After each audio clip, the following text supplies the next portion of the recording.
What's going on, Drinking Buddies? Brand new podcast coming right at you, but you know what we gotta do first. We gotta talk about those things that generate a little revenue for the show. First and foremost, we are brought to you by the Patreon at patreon.com/Matt Slayer. Get the video versions a week early. Get them uncensored. Support the show. You can support it Now We Drink for as little as $3 a month. That's less than the cost of a beer, Drinking Buddies. The Patreon is packed with the whole back video catalog, completely uncensored, ad-free audio, and other random musings I just throw up there on occasion. So once again, support the show at www.patreon.com/Matt Slayer. We are also brought to you by our merch store at anwd.net/merch. Have you ever wanted a custom art print on a Now We Drink t-shirt? Hell, on a Now We Drink coffee mug that you can definitely put hard alcohol in. All of those are available at anwd.net/merch. So pick something up today. Cover your shame in my wares. Last but not least, the easiest way to support this podcast is twofold. Share social media posts. Signal boost. Just let people know about the show. Tell your friend. The other really easy way is go to youtube.com/nowwedrink and subscribe. Check out the video versions and feed the algorithm, because we're all about feeding the algorithm here. Appreciate the hell out of you, Drinking Buddies. Been a weird couple of weeks, for sure. But enough about that. Let's get on with it. My guest this week is adult performer Kasey Warner. Kasey originally showed up to promote Sunday Fair, and then we got wildly off topic. They did manage to promote Sunday Fair at some point during this podcast, but if you're at all curious about Sunday Fair, go to sundayfair.com. Fair is spelled like Ren Fair. And find out more about it. But we do talk about it, but we also go all over the place. We talked about some necessary reforms in the industry, a lot of sacrilege. Sit back, relax, pop a cold one, and enjoy, Drinking Buddies.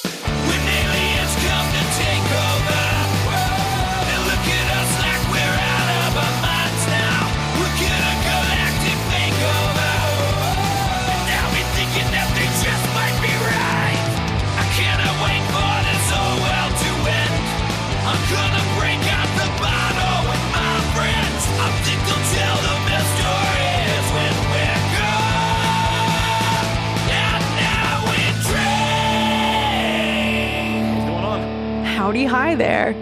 We haven't even poured alcohol. Like, this is just piss poor, like, We're just podcasting. We're just hanging out with cups of cold frozen water. But it's not serving its purpose at that point. It's just like, it's wasting away for nothing. It's serving no purpose.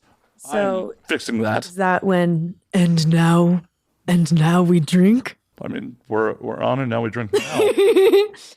Shall I mix my... I mean, that is completely your call. Okay. This is a self-service podcast. Okay, yeah, I didn't know if there was a specific, if we had to like light the candles and say a Kiddush. Yeah.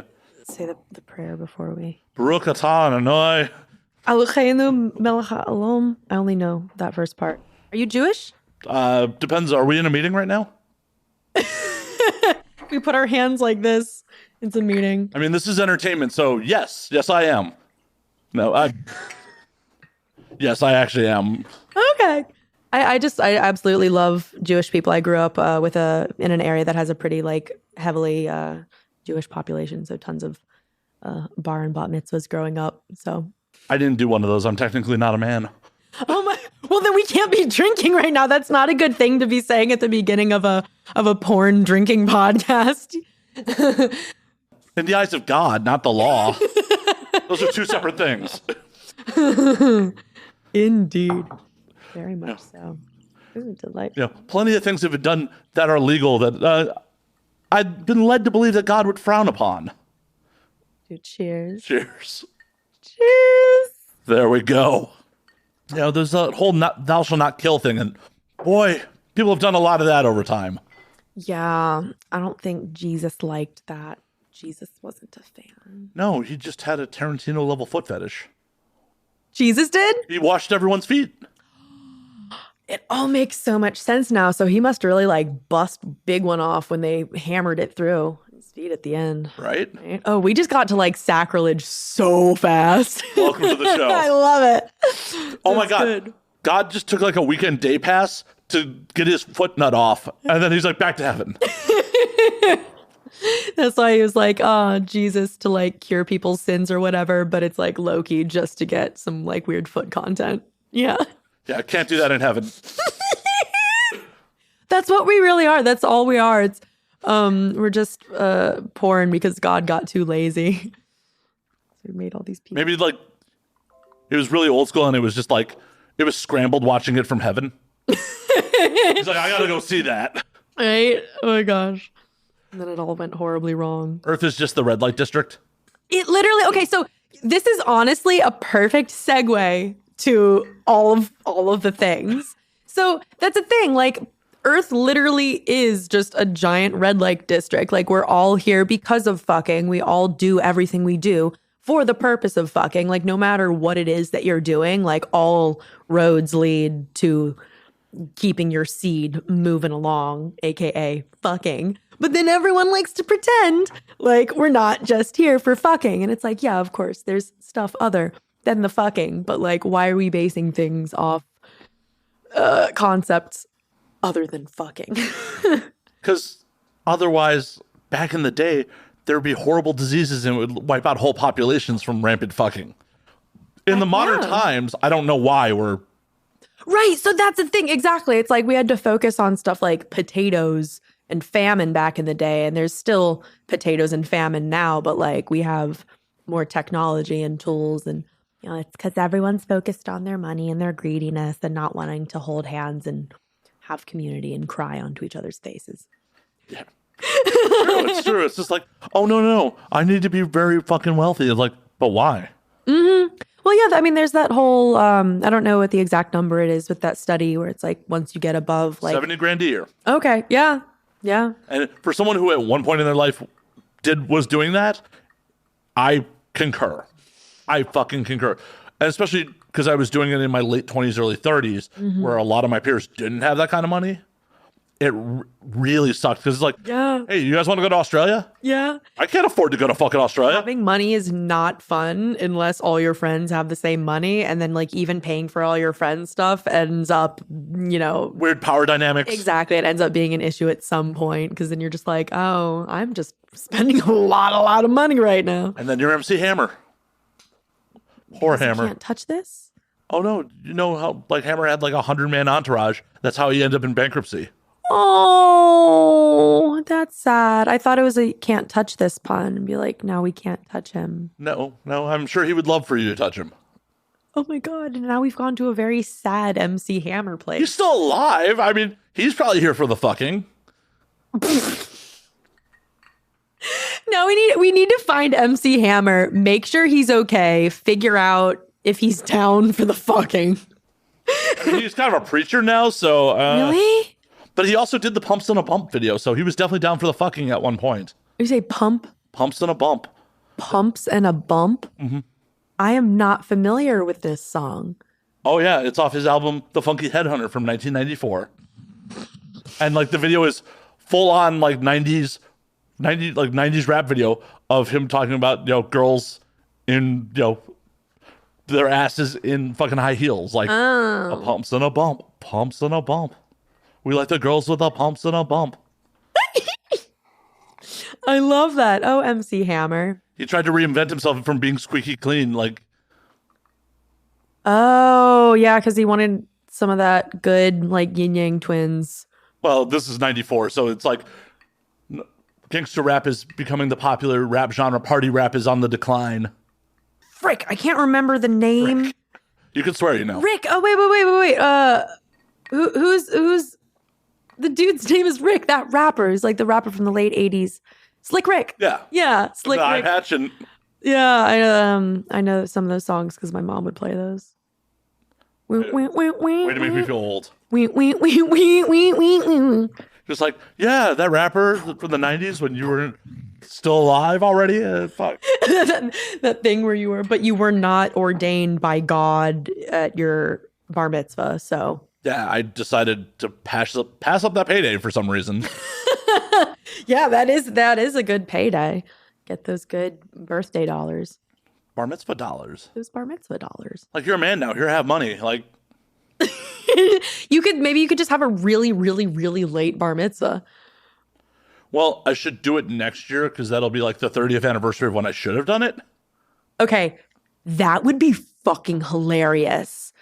Genuinely, you should have like a 30-year late bar mitzvah and like do the whole thing and just have like a huge party. Can there be a filmed orgy like while the bar mitzvah's happening? Yeah, for sure. Yeah, absolutely. It can be whatever you want. All of your chosen people that you get to choose in the orgy. I don't even want to participate. I want to be on stage fucking just reading the Torah while there's an orgy happening Doing in your the orchestra. Half Torah portion. And we can, what was it called with the chair? I got to vision a bunch of sweaty, naked people carrying me on a chair because it's post-orgy. Like, I'm not going to like make you stop the orgy to lift me on a chair. No, you should. I think that would be good. I think if you have like one part wild, like, wild, ridiculous, sex-crazed orgy, and then one part like very, very, very strict, legitimate, traditional bar mitzvah, be like, everyone stop. We have to do this portion. It's 30 years late, but I think it's important that we get you good in the eyes of the Lord before you die. And you... Whoa! Oh, is that coming soon? Are you like predicting that for me? Like, we need to get this done the next year, or otherwise you may never get it done. Well, I mean, like, heaven and hell isn't a thing. Oh, I know. So nothing bad's going to happen. No, it's just because I'm watching... non-existence might be a bad thing. Yeah, it's just like vibey versus non-vibey non-existence. You want to have like a good chill time in the non-existent afterlife. I think I'm just like on that because you know the TV show The Great? Unfamiliar. It's so good. Is it great even? It's really good. Okay, so it's Elle Fanning. Okay. And Nicholas Hoult. Not familiar with Nicholas. He's been in like a lot of movies. If you Google him, you've seen him. He's been in a cajillion movies. He's a British actor. It's about like she's from, in the show, she's like from Germany and she gets married to the Emperor of Russia and she like overthrows him. And it's like a reimagining of historical fiction type thing. And it's like loosely based on some real things, but it's mostly just like such good drama, high levels of cuntiness, lots of very passionate, like bodice ripping type sex. And they're just at a part right now where there's like this, it's like a problem because like they had a baby, but like the woman, Catherine, who's the empress, is like, she doesn't want to get the baby Paul ordained because she's like worried about like, legitimacy things with the church and the baby and stuff. But then like, I'm not going to spoil it and say who died when somebody dies. But so yeah, I mean, it's Russian history. Of course someone died. Yeah. So I'm very stressed out right now about being ordained in the eyes of the Lord so that the like bloodline of King Emperor Peter gets passed on. They're just like, the Romanov dynasty must continue until it ends in the early 1900s. Yes. In a very bloody and horrible way. Yes, it's so important. And I'm very stressed out on everyone's behalf because it's really relevant to my life. So we have to get you right in the eyes of the Lord in case you become king or you die. One is much more likely to happen than the other. You gotta just focus on it when you're doing your manifestations. Focus on dying? I'm not dying. I mean, I'm a king. You just go, I am a king. I will not die. I am a king. God loves me. My bar mitzvah is gonna be ballin'. No one at my bar mitzvah orgy is gonna get syphilis. And I'm a king. See, I don't want to be king. I don't. I've gotten a small taste of social media kingdom in the last couple of days, and it's fucking weird. Well, so at the time of recording, I had just released an episode with Cherie DeVille. Okay. And Cherie has nearly 4 million IG fucking followers. Okay, yeah. And she's on the Pornhub website now too. Yeah, she's on the Pornhub website. She's in a recent Netflix doc. She's killing it. Yeah, she's absolutely killing it. She was like, "Oh no, mark me as a collaborator in all the posts." So I am just inundated with basically notifications for her on every post I post for her. And every time I open up Instagram, it's just like, I can't sort through all this. Like, I literally will go to my main, my personal IG and then go back to the Now We Drink IG, and it's like, this is the worst complaint to complain about ever. Like, I have too many likes and notifications. It's the worst, but it's fucking overwhelming. I literally text her, I'm like, how do you deal with this on the regular? Like, yeah. Well, I feel like if you're getting, 4 million followers level of interaction online, you probably at a certain point, like, it probably filters itself out, and also through the like filters that they've put up for their like close friends list or whatever. Probably just like don't even go online that much at that point. no, she manages her own socials. She really does. Oh, I mean, I just figure if you're getting that many comments, you probably just aren't reading all of them. I know, but my craziness is like, but I respond to everything. Right? Yeah. And it's like, it said there were 21 new comments. Where are they? I can't even fucking find them. I want to reply to you assholes. But I can't find your comments. Can't find them in the deluge of fucking likes. So, no, I don't want to be king. Well, my friend said that there are kings and there are king makers. So that would make you a king maker. I think Cherie did that for me, not the other way around. I don't think her appearance on a Now We Drink, though I am honored to have her, she is a friend of mine, really did much for elevating her status as much as mine. Mm-hmm. Oh, I just mean like the way, like I feel like myself too, like I'm not as much of a king as I am a king maker. Like my goal is to never be like the top dog just for the sake of being the top dog or in the spotlight or whatever. But I'm very much like, helping everyone with their projects and more focused on the getting there and the journey and the production side than like the party we get to have at the end, which is always fun. But I like the work.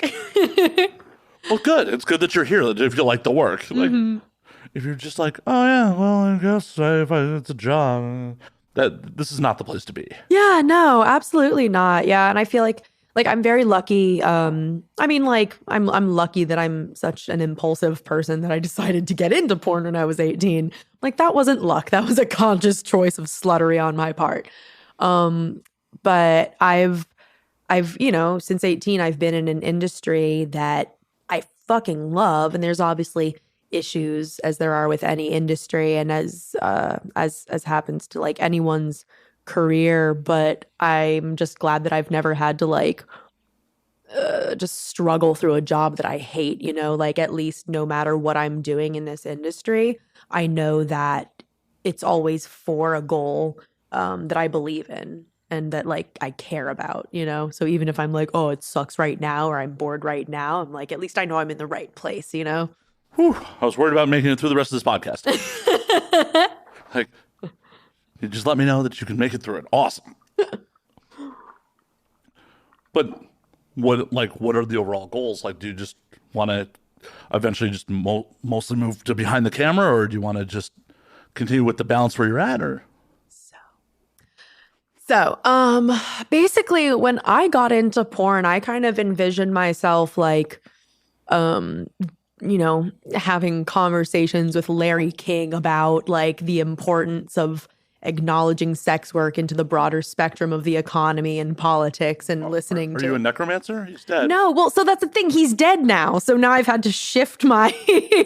He died since I got in. I'm like, God damn it. Like, I mean, you could dig him up. Oprah doesn't have her show anymore. She doesn't do that. Like, she sold the O Network. Larry King is dead. All these people I was trying to like make this motion at and do the political like hand gestures at, they're all dying. Stop killing them. It's not me. It's really not me. I've never met these people. That is a good response when they bring you to court. I've never met them. I wasn't there. It was all natural causes. All natural, I guarantee it. But so like I've just always been deeply interested in sexuality and just seen how every part of the world is built around sex and the relationships we have to sex and the communities that we build around the ways that we have sex.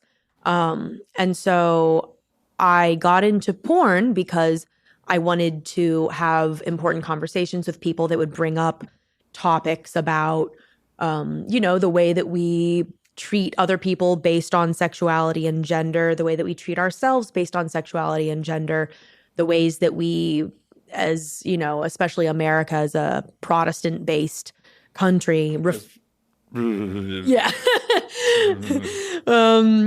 refuse to acknowledge sex as such a massive part of life, and it leads to so much repression and just inability to properly process thoughts and emotions that are natural. And so I got into porn because I had always been very interested in human sexuality, and I had considered getting a degree in sexology so I could study sex professionally, but I'm not a big fan of the, school. I'm sure they have books on tape. So that's the thing. They have books on tape. I love reading books. Huge fan of reading books, huge fan of learning. But when you tell me I need to wake up at 9 a.m. to take a rock and roll history 101 class to get my, that sounds kind of rad though. That class. I remember the title of that class because it's the only class I remember. I took 1 year of college, did not like it. It was just not for me. But I loved the history of rock and roll class. I did learn a lot. So that one was cool. But yeah, so I got into porn because I've always been a theater nerd. I've always loved performing. And then I've always loved just being able to openly talk about and express sexuality, even if I was never super sexual when I was younger. Just because I was not interested in having, I was I'm 15, you're 15. Why would we have sex? That's gross. We're all children. You have cooties. Yeah, I was just ugh, this is. Yeah, but that was 6-7 years ago, right? How has it changed at all? My ability to. Well, no, just the overall goal. Yes, that's the goals that you came in with. So that was my original goal. And then as a model, I feel like I was able to achieve, I was able to share my sexuality and openness with a lot of people. And so many people would tell me how I inspired them to be more open about their sexuality and more honest and genuine. Because also in a lot of scenes that I shot, I'm not, sexy. I'll be making jokes, I'll be making faces and laughing and being very genuine, which I think people connected to. But then, at a certain point, as a model, you only have so much creativity and control over the story that you are able to tell. And I was not really, not aware, but I wasn't great at the branding part of the job where, if you wear glasses, you get to be a nerd. If you wear a tie-dye shirt, they say you're a hippie girl. If you do this, it's that, So I just showed up wearing whatever. And, looking back, I'm oh, I'm vegan. I should have physically looked like a hippie, worn fringe stuff. I should have worn glasses because I'm very nerdy and girl next door. And they would have gone oh, you're a hippie nerd girl next door. Let's have you be that character. But because I just looked kind of generic and young, everything I was shooting was, oh, you're someone's stepdaughter. You're somebody's, little schoolgirl, whatever. And then because I was also, shooting with anyone and everyone, there's a lot of, porn that is just fucking racist bullshit. And I'm having to be somebody's daughter that's having sex with a black man to pay off my father's debts. And it's why? So much why? And it's because the industry is run by these random ass middle-aged men that don't have the desire to use the power and energy that they have to move in any real direction other than literally whatever is making money from sales online. So, it's not always the fault of the director or the studio because everyone's just trying to respond to what's selling online.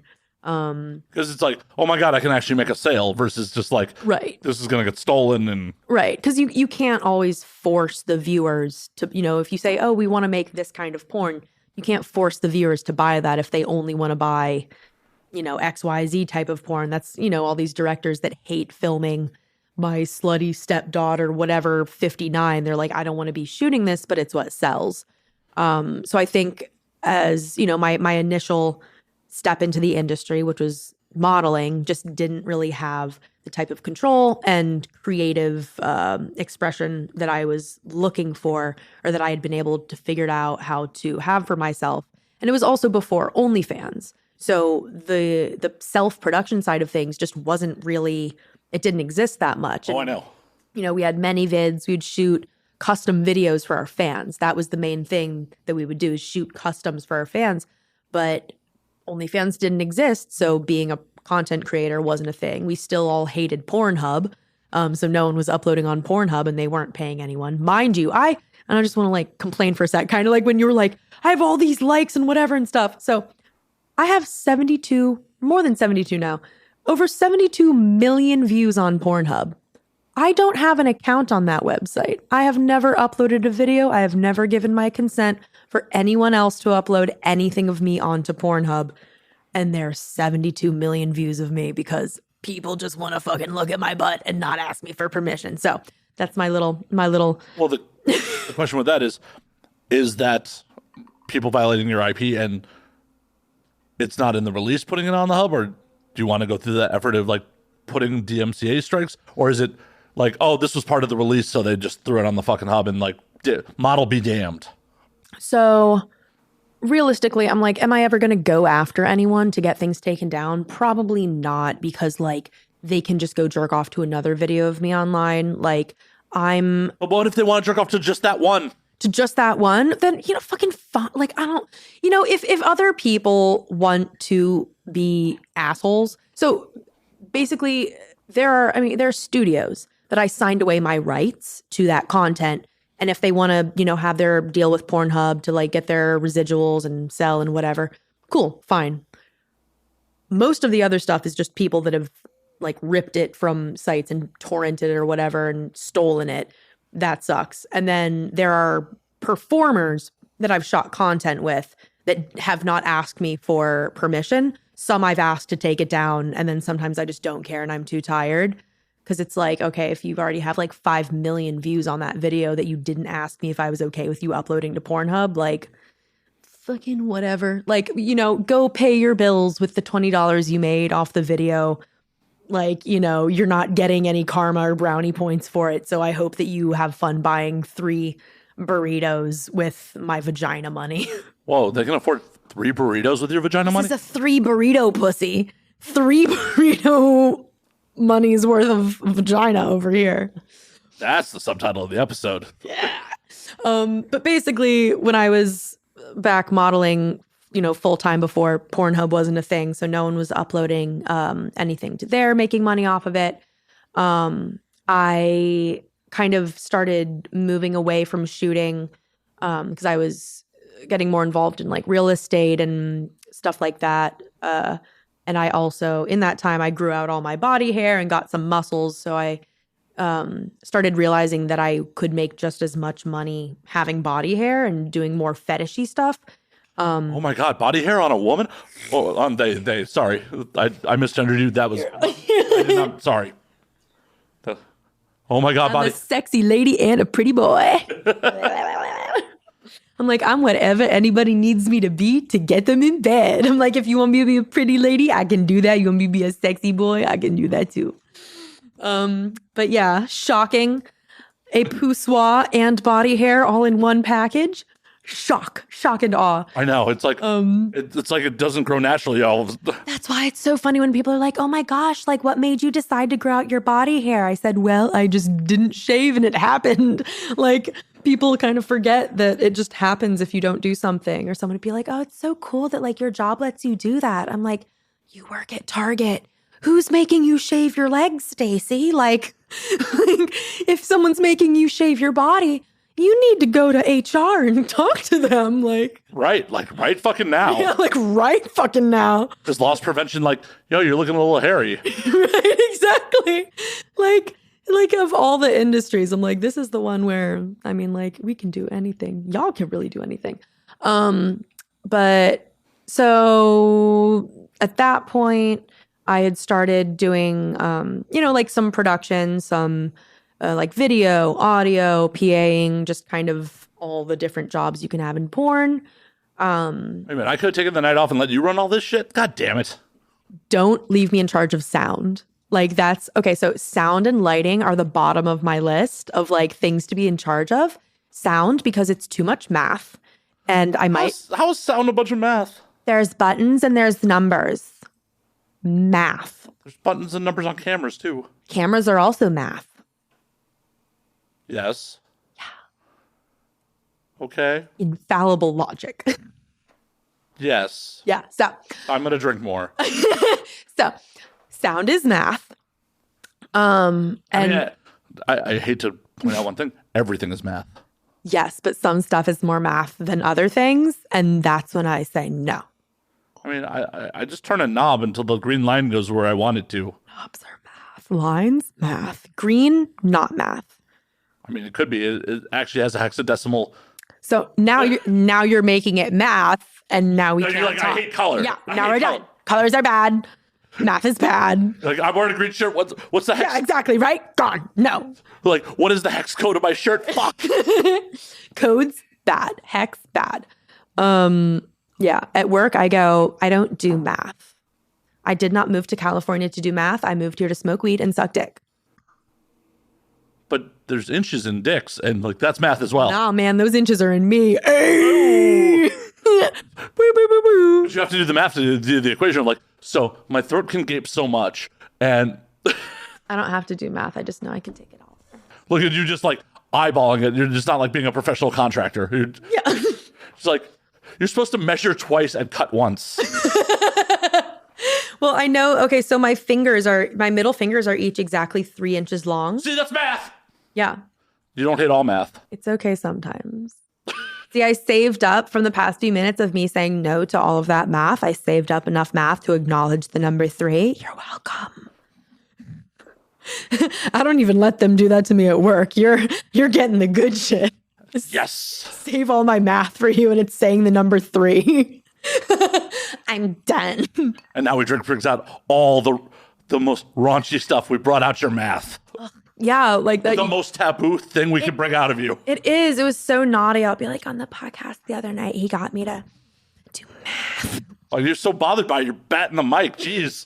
Right? I'm getting violent. Gotta sedate myself with. Force you to pour another drink.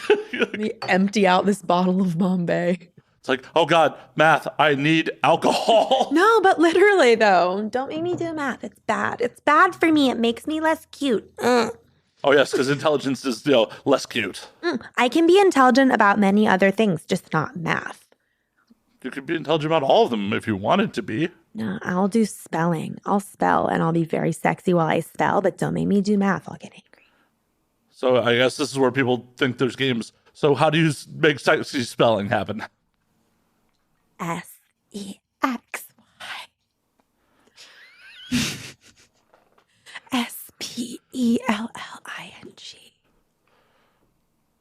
See? It made it happen. NOTMATH.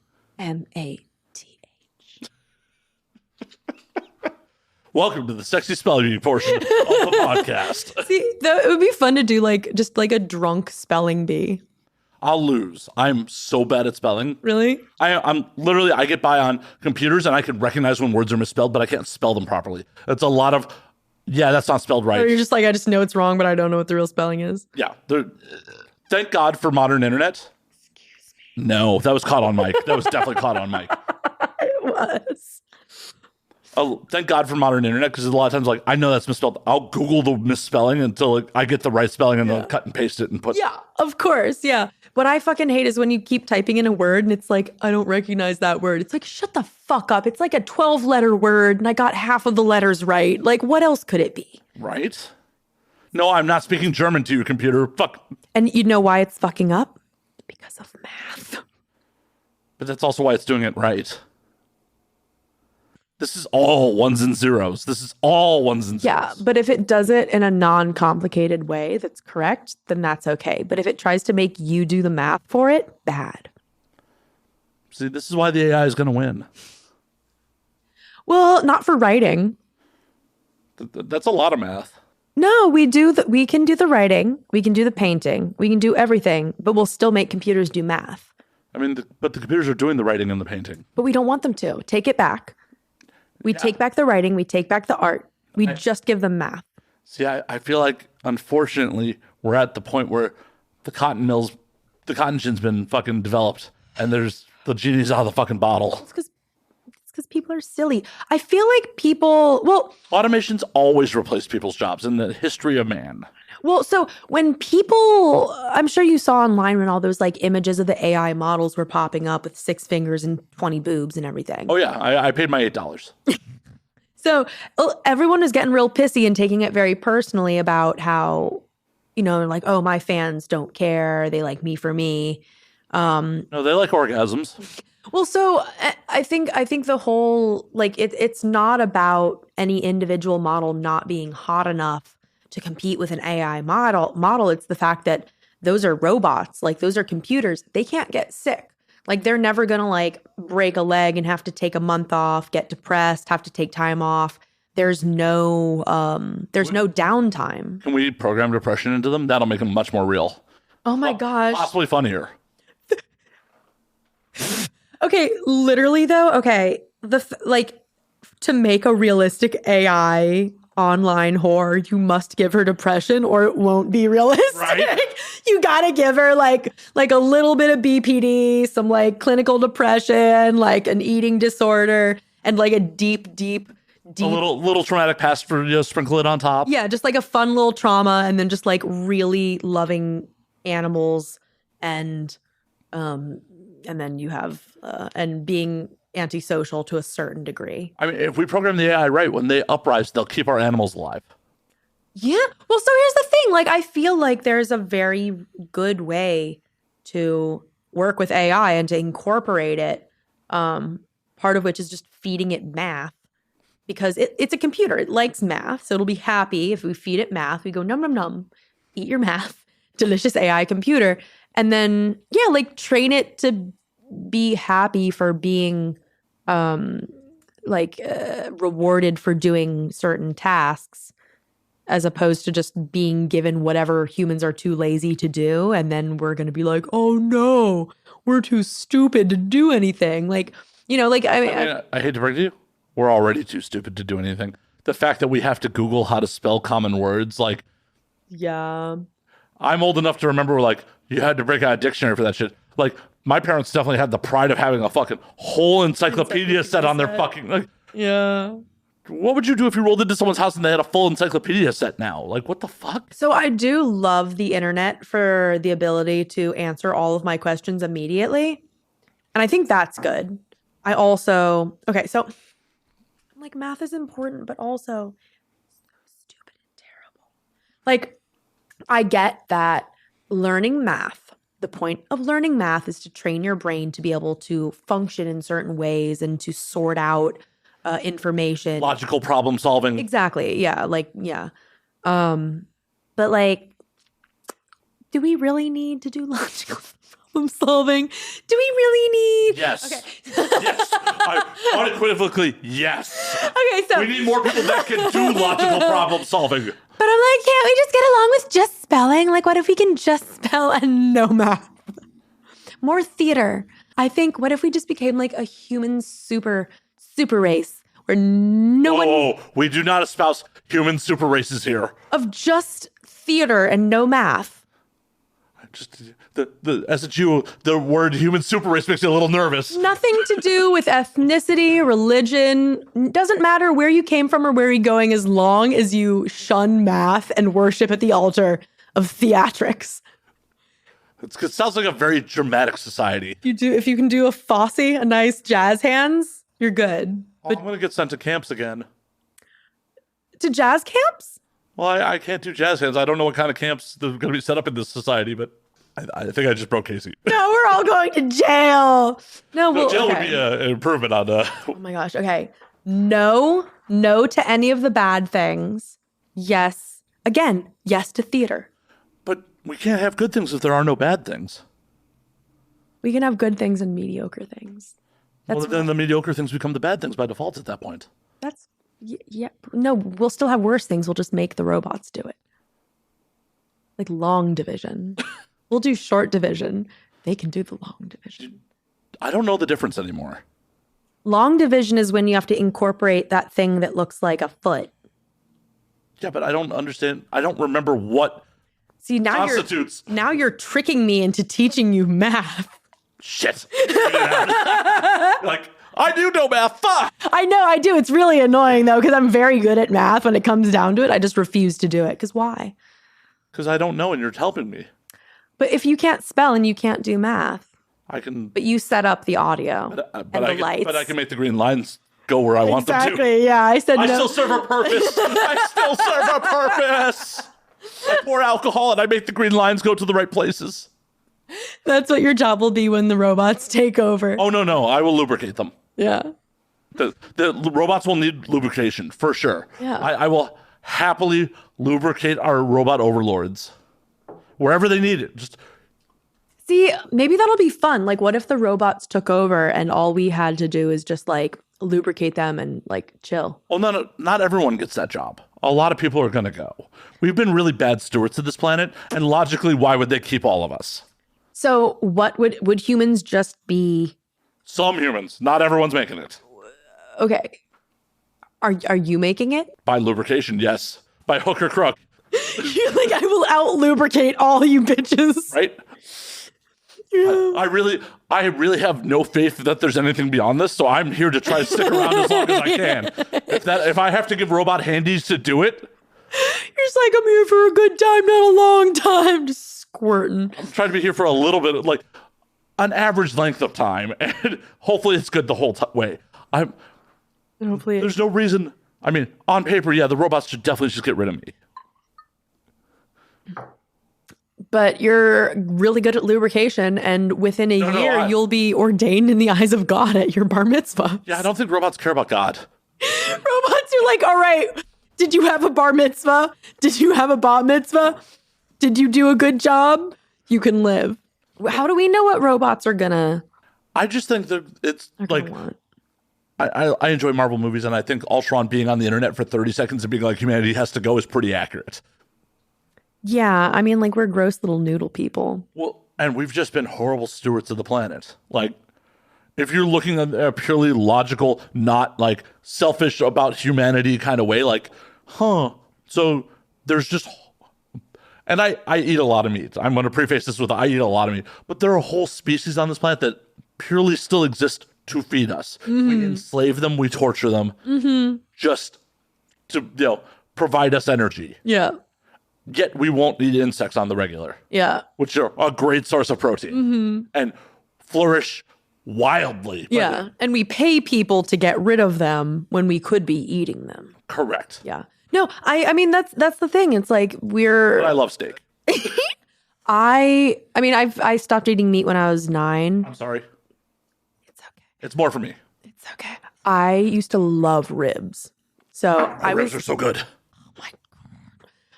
Fucking love ribs. Like, that was my shit. Like, 5 years old, fucking sucking down ribs. So I like ribs, crab, shrimp, little scrimpy boys. I mean, you're from Maryland. You're required by law to like crabs. Of course. Do you miss Old Bay? I do. I have a shirt, an Old Bay shirt, and I have my Maryland All-State Choir sweater. I feel like these are just uniforms they give children in Maryland. Yeah. Yeah, you just like every morning before we leave the house, you just get doused with Old Bay. Wait, you're not from Maryland, are you? No, but I have a lot of friends from Baltimore. Okay. I have friends that are in College Park still, and then I have a bunch of friends in Baltimore. So like, and I've been to Annapolis to get crabs. Like I've spent some time in Maryland. Yeah. I spent years ago like 6 months in Bowie. Oh my God. That's so random. Yeah. That's so funny. Yeah, I love Maryland so much. It's like very wholesome, but also like pretty tapped into like the like government politic. Well, it's like Southern Maryland, very much just DC. Other parts of Maryland, you hear banjo music. Yeah. That's why when I say I'm from Maryland, I say I'm from DC. Because if I say Maryland, people assume Baltimore or the fucking Boondocks. So just like The Wire and the Boonies. Yeah, it's like, oh, have you seen The Wire? I'm like, no, I've not. But Really? You haven't? no. It's actually really good. Is that the one with, I can't remember, Kerry Washington? No. Okay. I was about to try and make a face like Kerry Washington. I was like, the one who It kind of looks like Renee. It's about Baltimore cops and Baltimore drug dealers. And it's really good. It's really good dramatic television. And one of the things that it definitely, you have to give it props for, is they made one of the main characters an African-American gay gangster who robs drug dealers for a living. Ooh, fun. And like, he is the terror of like everyone. Like, and Michael K. Williams, rest in peace, like played Omar, and like they did not shy away from his sexuality in the show. Like, he's, sitting on the stoop, like playing with his boyfriend's hair at one point. Like, it's just like, but this man is the terror. Yeah. The terror, like most gay people are the terror. Yeah, but not for conservative white America's reasons. Like, he robbed people with a shotgun. More gay people should be with that. And I love that. But especially for like mid 2000s television, that's pretty like out there. Yeah. And like they didn't sugarcoat the character. Like they didn't it was not a caricature. Like this is like this could be a real person. Yeah. So, and like the writing's awesome. Maybe I'll finally watch The Wire. You should. I know like everyone from Baltimore just hears that like all the time. Like, you ever watch The Wire? It's I mean, like, that's the thing though. I'm like, maybe I should actually watch The Wire. So when people go, oh my God, have you seen The Wire? I'll be like, yes. It's only 5 seasons. Okay. I binged the fuck out of it again during the pandemic. Okay. So maybe I'll watch that because I'm about to wrap up the new season of The Great. And I've just been rewatching Gossip Girl. So I do need something new to watch because I rewatch Gossip Girl, Sex and the City, 30 Rock, and Parks and Rec over and over. So nothing wrong with that. Have you seen Sex and the City? Yes, I'm old. Okay. I was just having this conversation at work. We were discussing who's who. Who are you? Which of the 4 are you? Or are you Stanley? I'm definitely not Stanley. I mean, I would like to be Samantha, but I'm not. Like, in an idealized self, I'd be Samantha, but I'm not. Like, I just don't get laid enough to be Samantha. Like, Kim Cattrall just fucking was just such, like, killing it. I feel like it's kind of funny. I feel like everyone in the porn industry, like, can't be Samantha just based on the fact that we're, like whores, It's like, yeah, of course you'd think you're Samantha because you fuck a lot. And it's like, but really, we're all probably just like Carrie Charlottes. I don't think I'm neurotic enough to be Carrie or Charlotte. I feel like you would come off as like 40 Carrie, 40 Charlotte, and like 20 Miranda. I'm 40% of a main character. Dope. I feel like not many people are actually Samantha. Like earlier today, I was with, like, the model is a Capricorn woman. So if she says she's Samantha, I'm like, you're right. Because you're like a strong bitch. So what sign do you think I am just from this interaction? Ooh, what sign? Oh what my sign do you think I am? So you brought up choose Capricorn woman. I can tell that that's important. Okay, so let's see. Okay, so I don't think that you are a Cancer. That is correct. I don't think you're a water sign in general. That is correct. I don't think you're a Virgo. That is correct. I don't think you're a Taurus. That is also correct. Okay. You're just going to name all the ones until you're done. So that's the way I do it because I'm like, I have to get rid of the ones that I know you're not first. And then also your responses will tell me more. I mean, yeah, you're not a water sign. I feel like you're probably not a fire sign, but you could be. I don't think you're a Leo. That is correct. Okay. You're not an Aries. Correct. I don't think you're a Sagittarius. That is correct. Okay. You're just going to go through them all, and you're like, the one that's left. Well, so that's the thing. I could have thought you were a Sagittarius, but I don't think so. You're not fiery enough. I'm not fiery enough? You're too centered to be a Sagittarius. I don't think everyone's ever accused me of being centered. All right. I don't think you're a Libra. That is correct. There's only so many left. So I feel like you are either an Aquarius or a Capricorn. I'm an Aquarius. Okay. All right. By process of elimination. But that's the thing. I was right about which ones you weren't. That is how I do it generally, is like, because I can tell which ones you're not, and then it only leaves a few, because my thought of Capricorn, because you do have a bit of stoicness to you, but also that could be your rising sign, that could be your Mars. Ooh, bitch, do you want to do your full chart? You want me to read you to shit? I had someone do that recently. Yeah. Okay. You see how excited I got? I gripped the chair. I'm like, ooh. Yeah, I won a full chart reading at a comedy show a couple months back. That sounds okay. So that means you know your full chart. I don't remember it. Oh my God, I am a drink and a half in, and we're talking astrology. I am not staying on track of what I came here to do, and I'm thrilled. Yeah, no one ever does. No one ever does. So you don't remember your chart at all? No, I should have, because it's like, this is LA, and it probably would help me with my dating. But okay, so I need to look up. Okay, Cafe Astrology. Oh no. Natal chart. If you ever need to look up someone's birth chart, just go to cafeastrology.com and you tell that bitch what's up. Yeah, someone did a whole chart reading for me, and it was like an hour consultation. I just was hungover and was like, oh, these are the kind of women I should go after. And then it went in one ear and out the other. I'm like, fuck.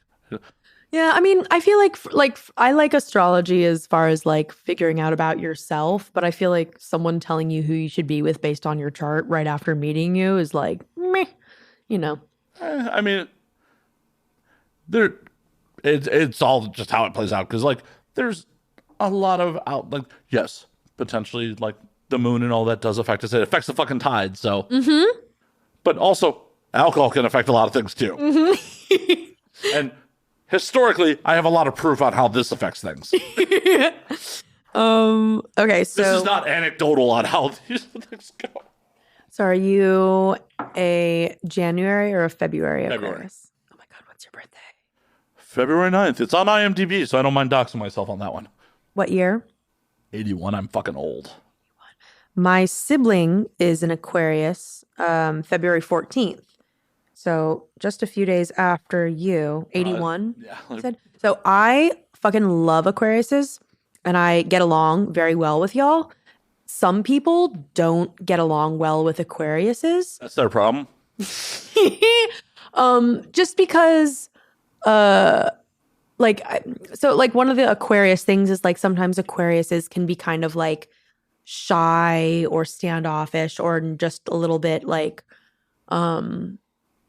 just like some people might not know how to communicate with an Aquarius just because they are too serious and they're not like wanting to have like oh, let's reach to the far off grasps of our thoughts and have hypotheticals and stuff. That sounds like their fucking problem. Okay, do you know what time you were born? In the morning. Okay, do you know what city you were born in? I do. I'm not trying to dox myself that hard. Here, just type it in. Like, this is going on the internet. You're going to find the hospital you were born in, get your tiny little footprints. Right? Oh, I love this. This is my favorite thing. I hope the audience is enjoying it. They're just like, Slayer's reading on the on the podcast. Okay.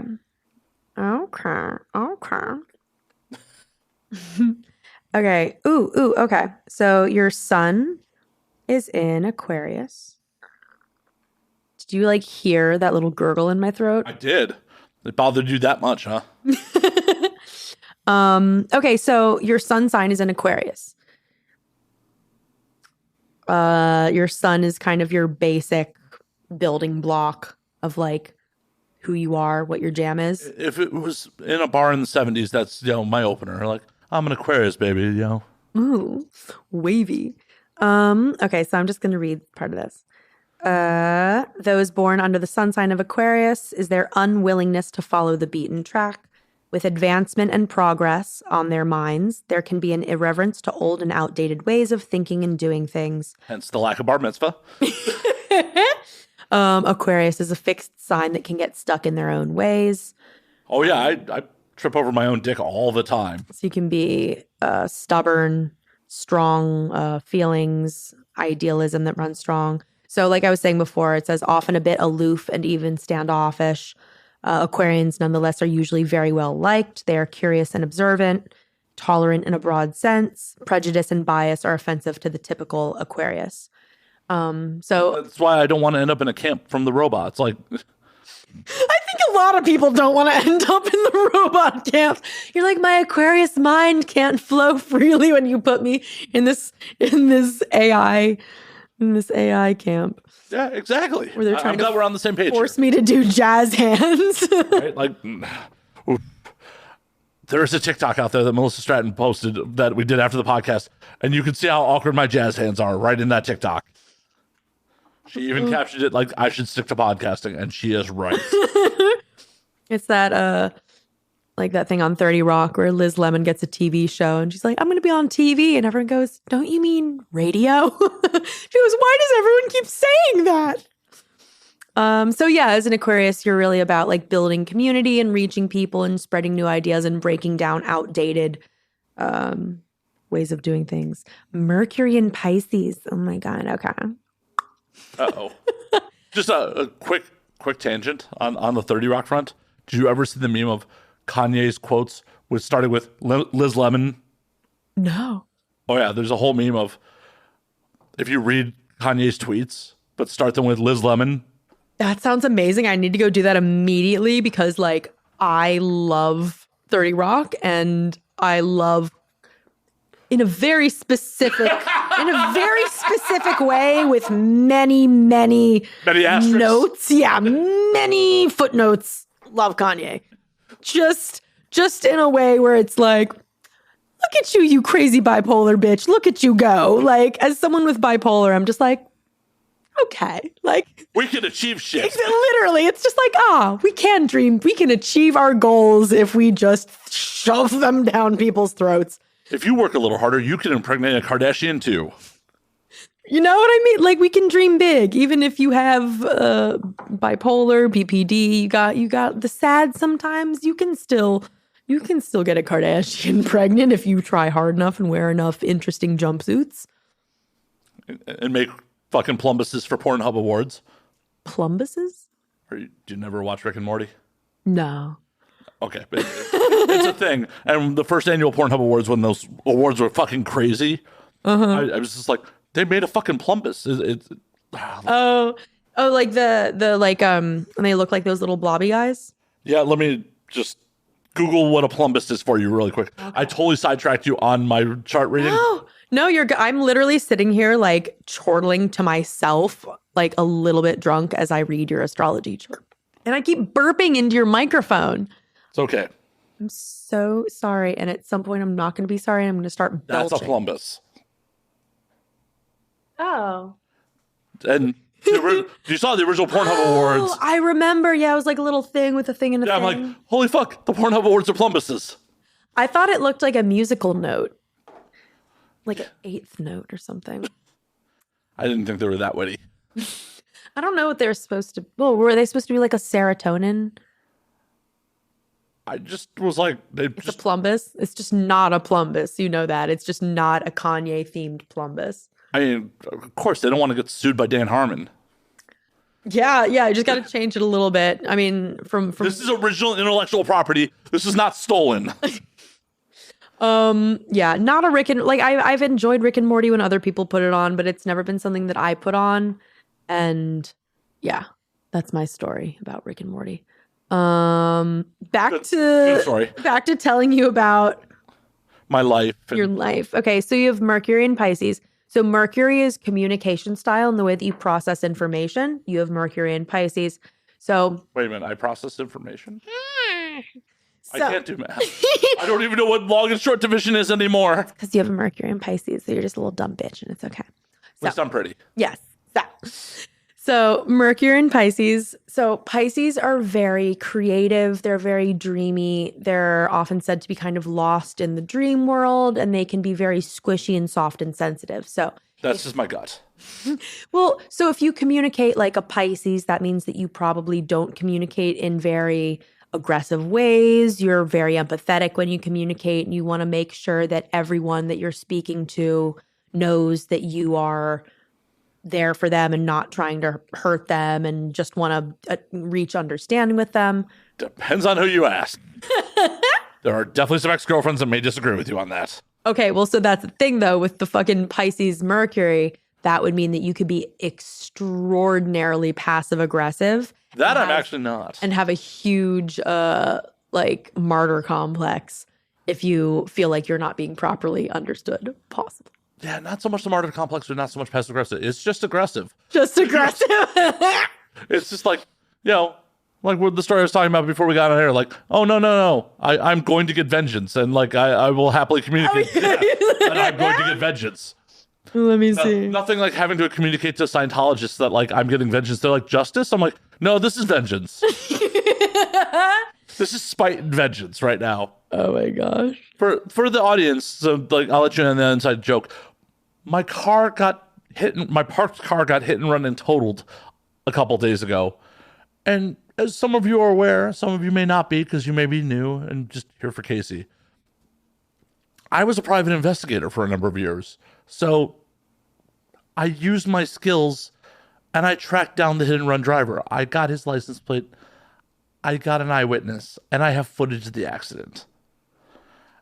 And I had to go to the Church of Scientology. I had to brave Scientology for my goals. Wait, I didn't know that you had to go to the Church of Scientology. Yes, because the Celebrity Center is a couple blocks from here. And the first cameras I saw, they traveled towards the Celebrity Center. So as I canvassed up the block, getting people to check cameras for me, Scientology has amazing coverage. Yeah, I friggin' bet. Actually, I found out Scientology has really scary coverage. I friggin' bet. Like, Scientology is blocks from here. Apparently, on one of their camera angles, blocks from here, they caught the whole accident on camera. I friggin' bet. Like, on one hand, that's cool. Thank you for helping, Scientologists. Like, on the other hand, I hope they never really discover who I am because I have definitely talked some shit. Yeah, I mean, I'm sure you're probably pretty low down on the list of people they need to. Yeah, for now. Maybe one day when the viewership goes up a little bit, they'll be like, "We helped that motherfucker? God damn it!" You're gonna become the most popular podcast for the Scientologists. That's definitely not happening. I believe in psychology and drugs. I love psychology and drugs. I definitely believe it.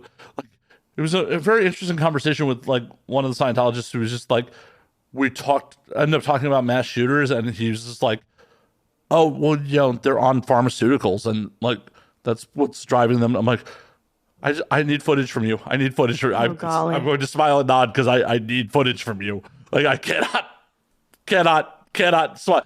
Thank you. Yeah. Yeah. You go, let's talk about math and astrology now. Let's not. Okay, so I just want to wrap this up real quick. You have an Aquarius Venus, which is also what my mom has. She cute? Such a weird question to ask about my sweet, sweet mother. As we discussed before, we all got here through sex. Okay.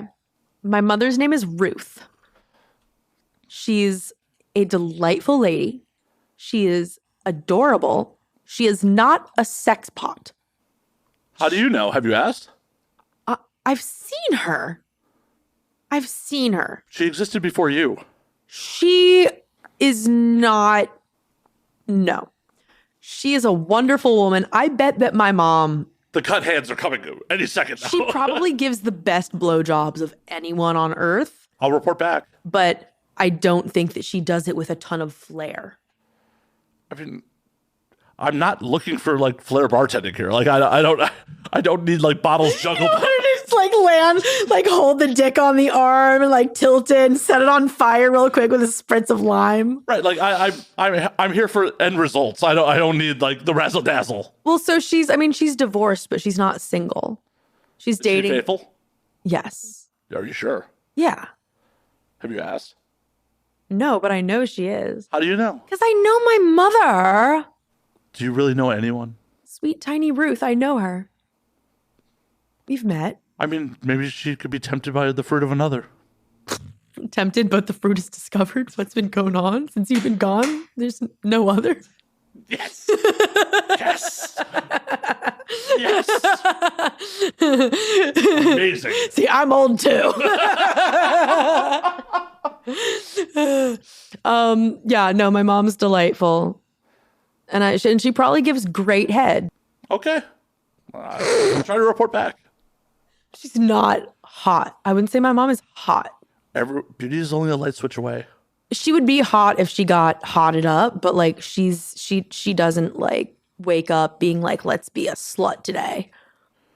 That sounds like a challenge. Like everyone else's mom who wakes up going, let's be a... That's what I'm going to do. Tomorrow morning, I'm going to wake up, sit up fucking straight up in bed like the fucking Undertaker. Just go, let's be a slut today. Honestly, that's the energy I need to be bringing into this year. Because like, I have not been getting fucked enough, let me tell you. Why not? Because I do things like say, I've had enough sex, I get it, it's whatever. And then I also go, I hate everyone. And I also do things like wear shorts with sewn in mesh underwear. Well, first and foremost, you don't necessarily have to like people to have sex with them. Okay, are you a never nude? I don't think you are. I think there's video proof that you've been naked on the internet before. I currently have the sexual charisma of a never nude. That's what I mean. I'm like, that's why I'm not getting laid. Like I a few years ago, I was with my friend at a strip club. I'm sitting at the strip club and I'm going, where are the hot boys? I want to be hit on. Where's the cute boys? And then I look around at the situation and I have a woman in a little schoolgirl skirt sitting on my lap while I feed her a lollipop. And I'm like, and this is why I can't catch a cock, because I'm saying one thing, but then I'm having like hot sluts on my lap. And I mean, I feel like that you had bait on your lap. That's what I mean. That's how stupid I am. But but the thing on your lap should have brought boys too. It's because I sit there with my sleeveless tank top and my muscles, and the boys get scared. Well, stop trying to have sex with scaredy boys. I don't have sex with scared. See, that's I'm just not giving off the energy of someone that should be fucked right now. When it happens, it happens. But I think part of it is me waking up like the Undertaker and going, let's be a slut today. I just haven't been slutty enough. I hate to bring it to you. Non-sluts get laid too. Do they? I've been led to believe. I mean, I may have slept with someone who's not a slut in their life. Maybe. Shit. Well, so I think that the non-sluts act slutty to get the sex. Not necessarily. Then how do they have sex with each other? Romance and, the kissing. But that's sluttiness. Romance is sluttiness. Is it though? It is. It's cute. It's wholesome sluttiness. Romance is just sluttiness that someone made wholesome. Well, then, then I have no answers for you. I was trying to be a problem solver. But you have defeated it. Yeah, I just want to complain. Feel free. Thank you. Like, I'm here for it. I'm recording it even. And so now I'm going to go back to, back to my chart. You're like, enough about my lack of sexual woes.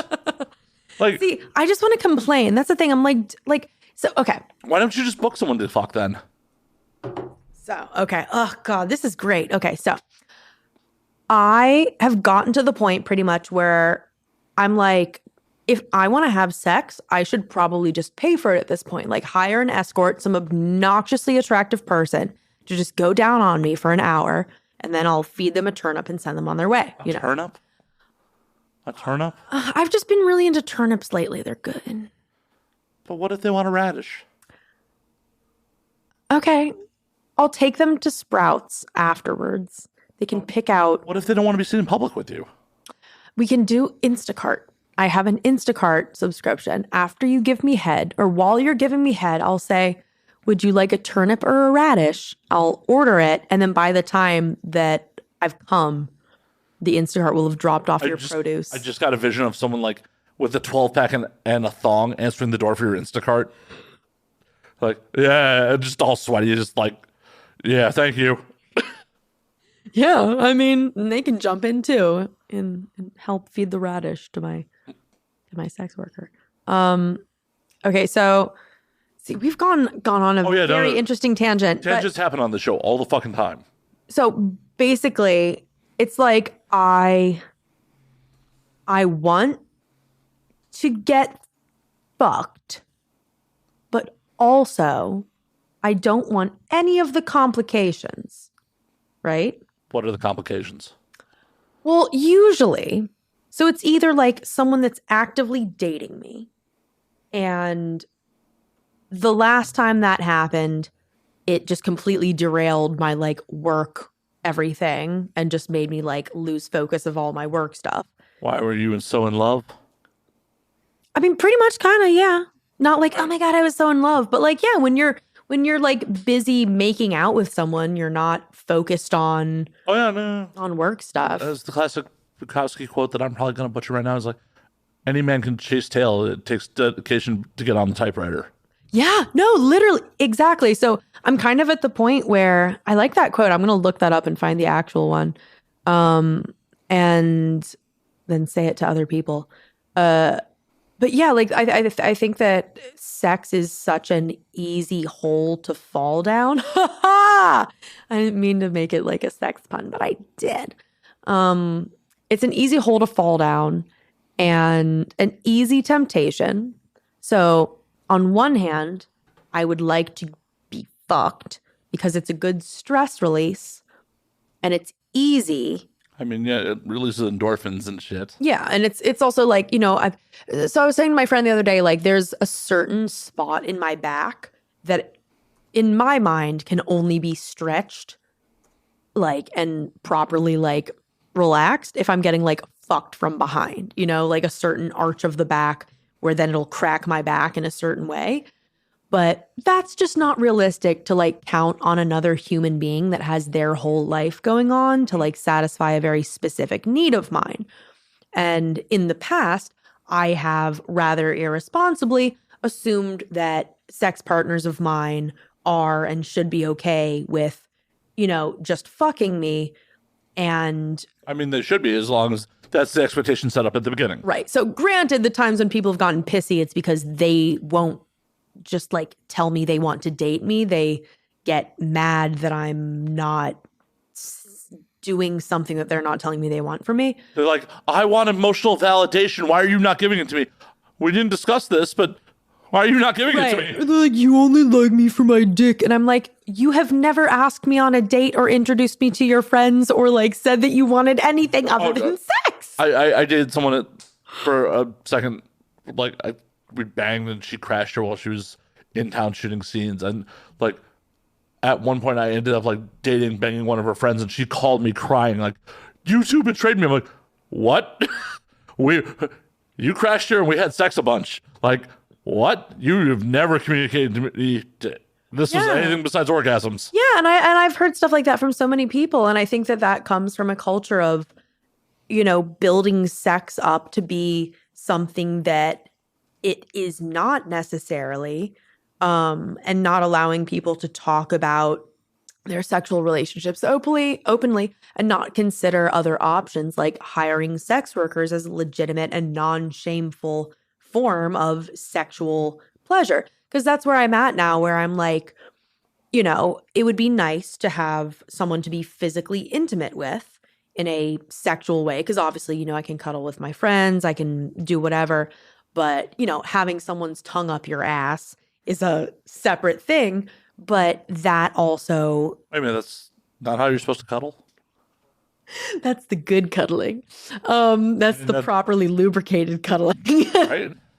But like if I'm trying to focus right now on my work and unless some perfect situation falls into my lap where someone is great in bed with me and also has the exact same business goals as me, which I just don't see as a realistic like option just plopping into my lap, then I'm like, well, I should probably just focus on my work. Well, I mean, you got to be open to it plopping in your lap. I know, and that's why I'm going to start waking up every morning like the Undertaker and saying, let's be a slut today. But that's the thing, though. I'm also like, maybe it would be better for me. Sorry, keep going. I found the actual quote. Oh, amazing. Maybe it would just be better if I focus on my work and hire an escort, and not try and push the part of my human brain that's like, but you need someone that's going to do all the things. No one can do all the things. Exactly. That's why I'm like, I should find the best sex haver and then the best at all the other things. Well, that's why I constantly criticize people who are like, oh, I need someone to completely. No, motherfucker. You should be complete. You should be looking for an awesome plus one. Exactly.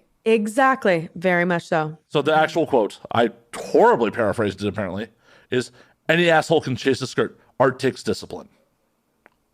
Literally that. Oh, fuck. Any asshole can chase a skirt. Art takes discipline. So that's why I'm like, right now, I'm like just trying to ride out the waves of horny, because that energy and that motivation and the fact that I've been brought here in my life to work in this industry, it's like I got in this industry to make art, not just to fuck. You know, like I definitely wanted to fuck, but the thing that I'm interested in is the art that can be made. But I just don't think that at this point we live in a society, especially in America, where people are ready to create the type of art that I would be interested in making. Well, the problem with this industry, this art form, compared to almost every other artistic expression on the internet, is this art is business first. Was that all gin? It was all gin. I mean, I watched you just pour gin in there and not pour lemonade in there. But this art specifically is business first. Mm-hmm. Like modern Hollywood mainstream movies have definitely gotten there, but there was a point where, and if you still have enough clout in mainstream Hollywood, you could create an artistic vision. It's like, I mean, James Franco, unfortunately, is not persona non grata at this point, mm-hmm. but I supported everything him and Seth Rogen made together. I may not have necessarily liked the content, but they were at least making original IP in Hollywood. Yeah. Versus, as much as I enjoy Marvel movies, recycled IP, safe bets. And I understand, really motivated by financial gain and the profit at the end. Right. It's like, I understand it cost the GDP of some countries to make this movie. Mm-hmm. I understand you don't want to risk that kind of money on something that is not going to be surefire. Mm-hmm. But movies are so much better when people take risks. Yeah. Well, that's the thing. I think that art has gotten to a place in music, movies, porn, just everything, where it's just so focused on the profit right immediately. Like you know, nothing is even going to be greenlit if there's not an immediate profit guarantee. And it stifles artistic creation. I disagree with you on music, because music, we are in an amazing time where, like, what we are doing right now 15 years ago would have been tens of thousands of dollars to accomplish. So that's true. We are at a point where kids can create beats on a laptop mm-hmm. and create whatever artistic. It may not be played on the radio. It may not be as commercially viable as other stuff. Yeah. But they can absolutely create new art for next to nothing. So here's the thing. And that's like, I love that because that's the thing, like because in mainstream music, like, yes, there's access, and also because there's not necessarily a visual associated with it. No one can tell that you're just making it in your basement versus in a $10 million music studio. But then also, you know, like the mainstream studios are completely profit-based for the most part.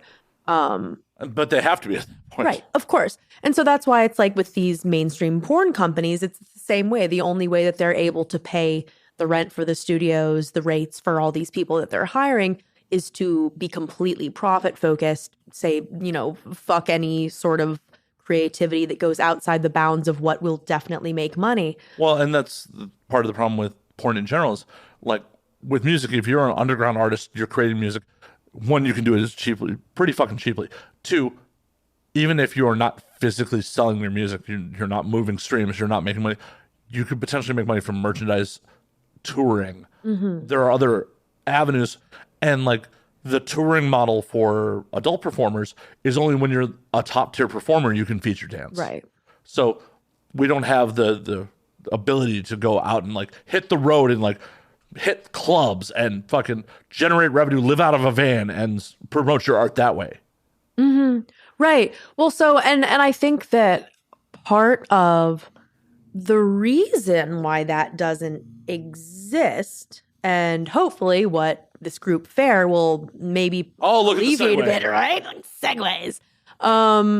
Is like that sort of infrastructure is not necessarily made for the smaller creator, because there's the big studios that run everything, and then there's sites like ManyVids and OnlyFans or Loyal Fans or whatever, smaller sites like that.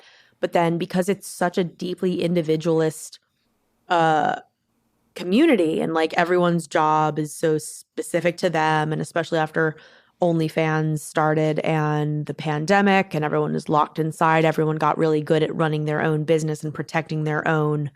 Not everybody. Well, not everybody, but it became very important to learn how to run your own brand and see yourself as an individual creator. Honestly, it's been that way for the last 5 or 6 years. People were just not willing to acknowledge it. Yeah. Yeah. Like anytime I have anyone who's like, oh, I want to get into this, I'm like, you ready to run your own production house? And when they're like, huh? I'm like, don't do it. Right. And so that's the thing, like with like these smaller studios that's the thing. I say smaller studios. They're these individual creators. They're small studios. At that point, when you are generating that amount of revenue, you have this many viewers, you have this many followers, you're surpassing major mainstream studios. You are a studio now. And because there's no infrastructure within the industry, that there's obviously lots of groups, organizations that are having rules and regulations, but there's so many new people in the industry that don't even realize that they're technically a whole studio, and it doesn't do anything to help create a framework of economy for people to work within. Well, I agree. I wholeheartedly agree.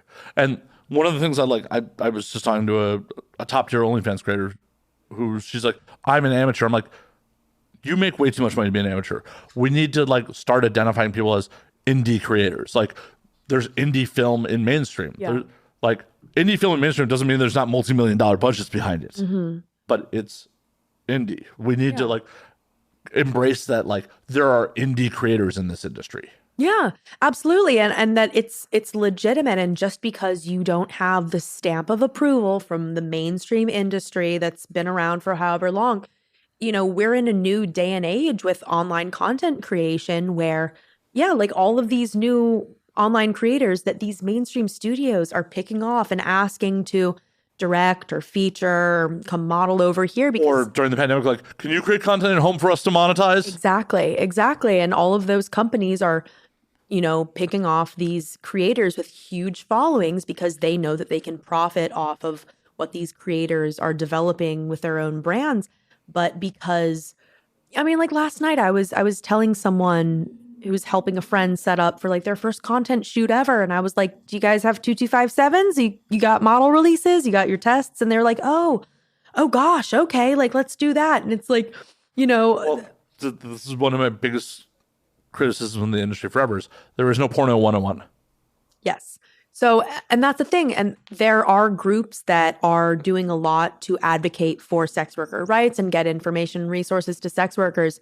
But so basically I realized that a lot of these groups are so busy creating the resource and providing space to theoretically be used by the industry, but the outreach to the actual models is not happening enough. A lot of models don't know about the resources that are available to them.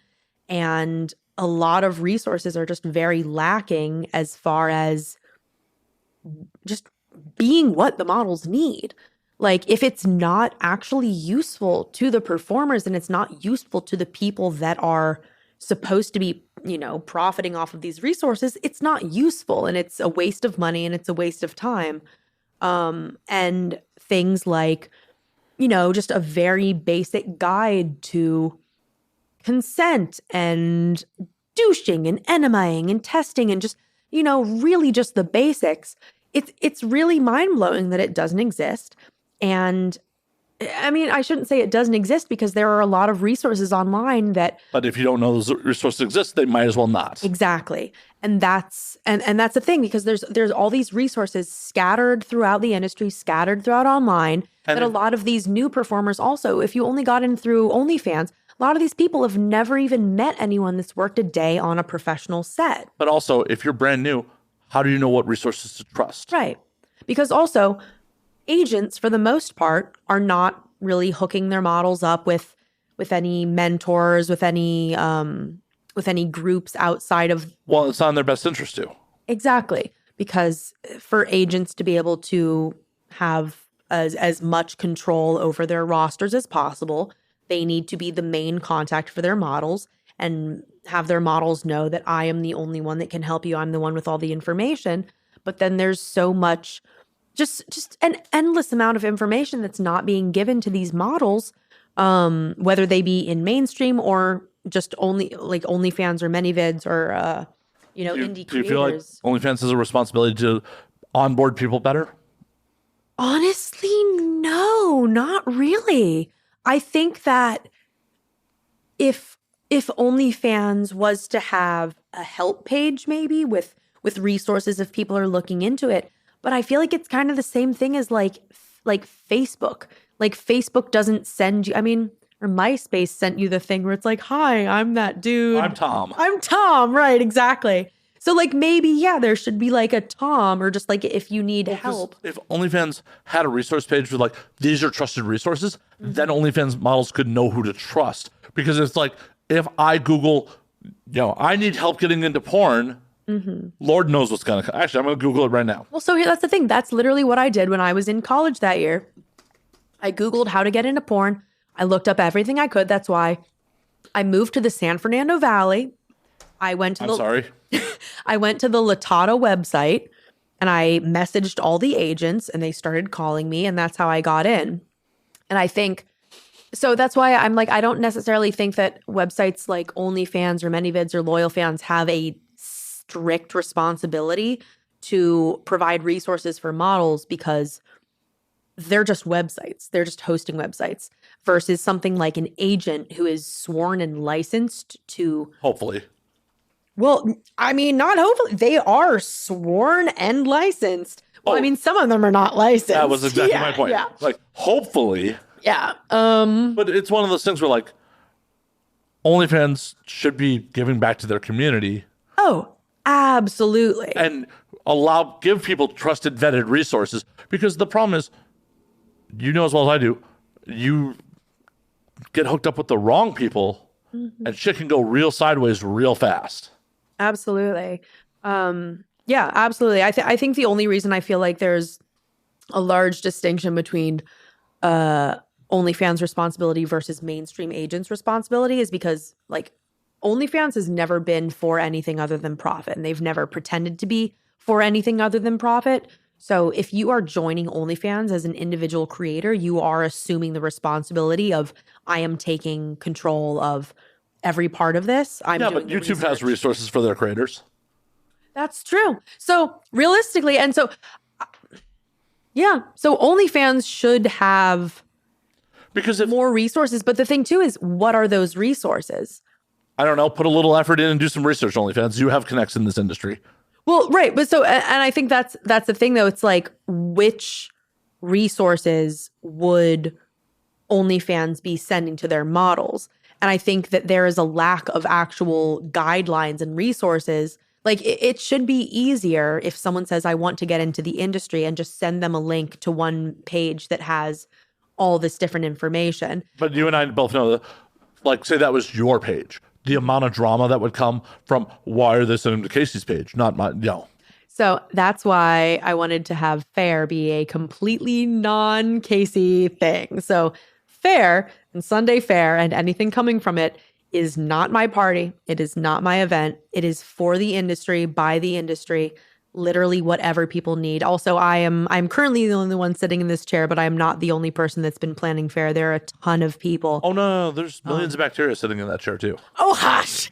I'm taking them all with me. Oh, no, they're on your skin. It's okay. But so that's the thing. Something that I had been aware of is anytime an individual performer, creator will go online and try to bring accountability to certain issues, it ends up being a massively huge emotional toll for that person, because it's too much to take the entire stress of, usually some sort of abuse for the industry onto your own back. We've seen it happen with all these different models who, Twitter's exploding right now. yeah, and I'm glad. I honestly absolutely love the way that account did it, because the importance of anonymity with stuff like that is so important. It cannot be on one person. We can't have a scapegoat for the industry. There can't be like a friggin' martyr Jesus type looking person. It can't be just one. Well, they can look like Jesus. We can all have our robes and our long hippie hair. Love feast. And just and lick each other's feet. I didn't know that's how I washed them, but okay. That's why you dunk under the water, the licking. It happens. Or once again, the sacrilege. That happens here fairly often. I'm sure. Shenanigans. But oh my gosh. This is what happens when there's an Adderall shortage and I can't remember what I was just talking about. Well, you're talking about Sunday Fair and it being for everyone and not just being for Kasey. Not just for Kasey. It's not Kasey's event. So yeah, I feel like in the industry, there's a lack of community and togetherness and really creating a face for the industry that is not behind one certain studio or one certain industry or one certain person, that's all based on who's popular in the moment. Because it's a very validation-based industry. We all just want to jerk off for a living, Just verbally, but right, in some way or another, we're all stroking the ego. Honestly, that's kind of the bummer, where things like porn star karaoke went away, because that used to be a thing that the industry could just go fucking do. Right. So love that you bring that up. Porn star karaoke is actually something that we are starting back up again. I won't say any specific dates, but we are planning on having the first of the resurgence potentially next week, but maybe starting this coming month. But that's the thing, stuff like porn star karaoke, different charity events, beach days, just kind of anything that is a way for people in the industry, allies, family members, friends, people that are just interested in supporting a community that wants to move forward in a world and a universe where people can just be okay with sex and sex work and not... Wait, people are okay with sex? Sometimes if you walk very slowly and don't make direct eye contact, people will be okay with sex and sex work. Yeah, people get really weirded out when I make eye contact while we're having sex. Okay. Literally, that used to be one of my things. I'll just be like, see, I can have a dude 10 inches deep on camera, but eye contact, nah. He's looking at me with my real eyes. Yeah, it's so intimate. It's so much intimacy. That's where the real penetration happens. You're like, oh my God, no. He's looking into my soul. Yeah, it's too much sometimes. But yeah, stuff like porn star karaoke, just kind of any way for people to get together that's not based around one person's party, one person's following, something, Some award show. Exactly, where it's everybody's drunk and dressed up, or... I do love XRCO, though. Oh, yeah. Well, that's the thing. All those events are amazing, and everyone loves getting dressed up and getting together. But, I miss so much years ago where the industry was so tiny, everyone knew each other, and because, everyone was tested, we all knew who was working. We would just have random parties where, everyone was technically invited and there'd just be random orgies breaking out and it would just be fun. It was so fun because people knew each other and we were all held to a certain standard of professionalism and testing. And yes, there were bad apples in bunches, but it was to a certain degree sometimes easier to get rid of those people because we were all bonded together and aware of what was going on in everyone's lives. Unfortunately, some of those people also stuck around like a goddamn cancer. Yep, some of those people are very much still around and they shouldn't be, but they are. But Hopefully, like I feel like if enough people get together and just decide that we've had enough and put our foot down, it shouldn't be difficult to, get some work done in the industry, like having agents background check models. Like that's a very, very basic. But the question is, what is the criteria for that background check? So here's the thing. That's one of those subjects that realistically it would need to be figured out in an enormous group format where anyone that has an opinion would be involved, where we say, okay, what do we as a community feel is acceptable and not acceptable to be let into this industry, to be around vulnerable people in a sexually, vulnerable environment. Like if you have been arrested for sexually violent crimes, you cannot work in childcare, you cannot work in healthcare, you cannot work in elder care. And it's not to say that sex workers are inherently a vulnerable group of people, but a lot of the time, there's, 19-year-old women who are being paid $20,000 a month who have never had that money, never had the responsibility of handling everything themselves. And they have the Gucci bags to prove it. The Gucci bags to prove it. And if someone swoops in and decides that they want to run your life, they're going to be your boyfriend now, they're going to tell you how to run your life. Exactly. Just the amount of people like that like to hover around the industry to take advantage of people is absolutely ridiculous. How do you... Okay, so we vet somebody, we background check them, and then they get involved with the suitcase pimp. What are we going to be like, you're out, you're done? Because... No, well, so for example, let's just say, so I met a man 2 years ago right? He was represented by a major studio, right? Not major studio, major agency. So I started dating him. I go, oh, what a lovely, cute boy. He's represented by a studio, must be a legitimate man. Tries to murder me, spends all my money, does the whole thing where you're like a not chill dude, And then once I get him out of my house, I find, oh, look, all these mugshots, violent crime. Oh, look, he fucked a 12-year-old. Oh, look, another violent sexual crime. Oh, look, he tried to murder that other woman. Super chill. He's really not good at it. Yeah. Very good at the trying part and the traumatizing people part, not very good at the successfully murdering people. Well, how do you not be able to murder a 12-year-old? No, he was fucking the 12-year-old trying to murder grown women. Oh, okay. 12-year-olds are easy to murder. People. So allegedly. I don't think the murder was ever the goal. It's the no one will be my mommy and tell me I'm a special, perfect little boy. It's that. That's what happens. If a lady doesn't tell you you're a special, perfect boy, sometimes ladies, I don't think I've ever had a lady tell me I was a special, perfect boy, and I'm okay with that. Good. Look at you. I actually might wig out and leave if a woman told me I was a special, there's something wrong here. I gotta go. And that's how we know that you're probably not a criminal. Probably. I've never been arrested. Well, so that's the thing. So, I mean, and here's the thing. So I'm good at not getting caught.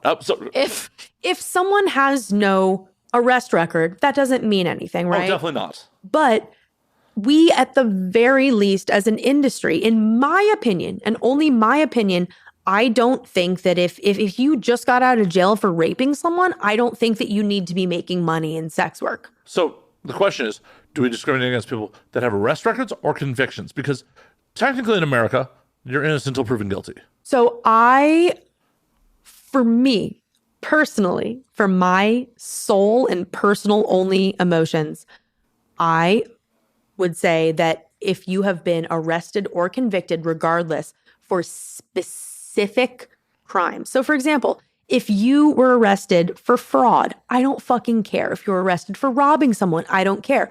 If you were arrested... Fraud, I definitely actually care about, because those are the type of people that are going to fake tests. Those are the kind of people that... Well, so here's the thing, that this is when at the public forum you would say, hey, but what about this? And we all murmur and go, that's a good point. You know what I mean? This is the kind of person oh yeah, I'll get your fucking trade content back to you. And then all of a sudden it's edited, published, and you haven't fucking even got your... So here's the thing. So maybe, because for me, for my personal experience and my emotions, I go, okay, if you have been arrested or convicted for kid fucking, trying to murder women folk people, or raping folks, you can't make money doing sex work, at least through a licensed agency. It's... But plenty of people are self-booking. Right. And so here's the thing, though.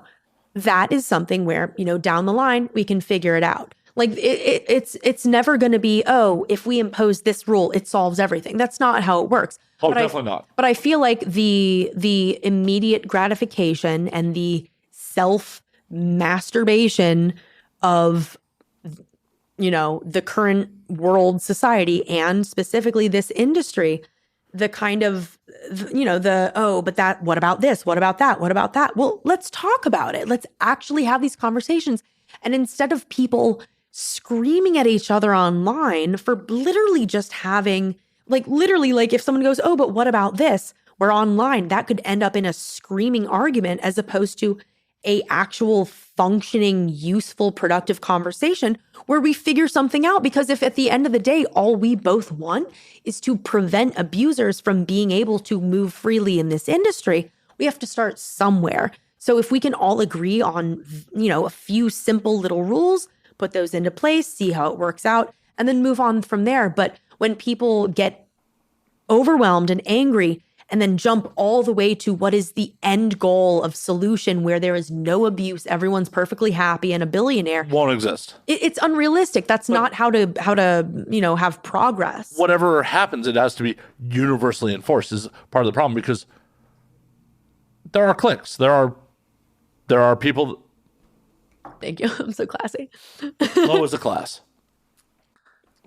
There are cliques. There are people have agendas. People have personal vendettas. Mm-hmm. So if things are not universally enforced, people are going to claim this is bullshit, it's biased, and it will never work if it's not across the fucking board. Because, why does X person get to stay? Because they have 20 AVNs or...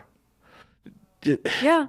Well, and I think that's a really big thing that this industry needs to start being more firm on, is calling things across the board, where it's like, even if this person is very popular, we think they're great. I mean, how long did Ron get to exist? So that's the thing. It's like, if I think that, starting out with things that are so completely legal and moving from there is at least a place to start, because... Oh, I agree. It should start. I'm just... Sorry. Yeah, I agree. Yeah. No, I mean, it literally just takes everyone putting their foot down at the same time and deciding that we're going to put our foot down and not, It's like herding cats. Yeah, it is. It is exactly like herding cats. But that's the thing. That's what I do for a living, and I'm really good at it. I'm so good at wrangling. It's herding cats. I call it wrangling whores, which I can say. Tomato, tomato. Yeah. Tomato, exactly. tomato. But I feel like... It all involves pussy.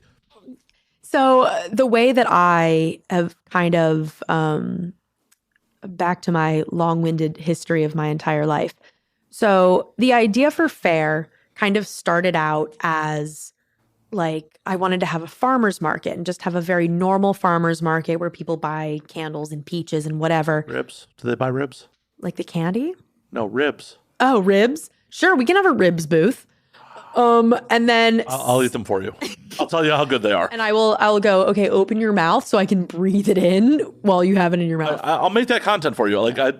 I will happily even let you film that. Yeah, I do that to people. I go, chew with your mouth open so I can breathe it. I will order some blood cells and breathe that. Delicious. Oh my gosh. Yeah, I'll have a barbecue by proxy night. It'll be good. I'm in. I don't do sex work, but I'll do that. Honestly, that would totally be a service. People on a diet, but they want to smell cake. I could do that. I could do that for people. That would be great. That's a good service. So yeah, I wanted a farmer's market and then sneak sexual health products and sneak sexual health testing in to kind of, get people used to having sexual wellness products and services in a format that they were used to. Take some Narcan too. Exactly. Right. Be like, buy some radishes again, buy some radishes, buy a little shirt, and then learn about Narcan and kind of incorporate sexual wellness into a format that people are already comfortable with. And then the idea after that was a more exclusive ticketed networking event for sex workers and other people. But then just the logistics of like finding locations that aren't going to be weird about like potential sex things happening, and not like force us to use their security and stuff like that became difficult. And then just seeing people online at each other's throats, all wanting to solve the same problems, all caring about the same things, all concerned about the same issues in the industry, but just tearing one another apart because we've been so built up into these deeply individualistic, self-promoting mini studios, basically, and forgetting that we're all here for the same purpose. We're all fighting against the same enemies when it comes to, banking, corporations shutting down our accounts, stuff like Instagram or Twitter shutting down our accounts, facing, like housing discrimination. And that's also just for like mainstream performers. That's not even to mention street-based sex workers who might not have the same resources that people who work in studio porn have. So I just felt like there was a real need for people getting together with no agenda other than being together to remember that we are a part of the same community.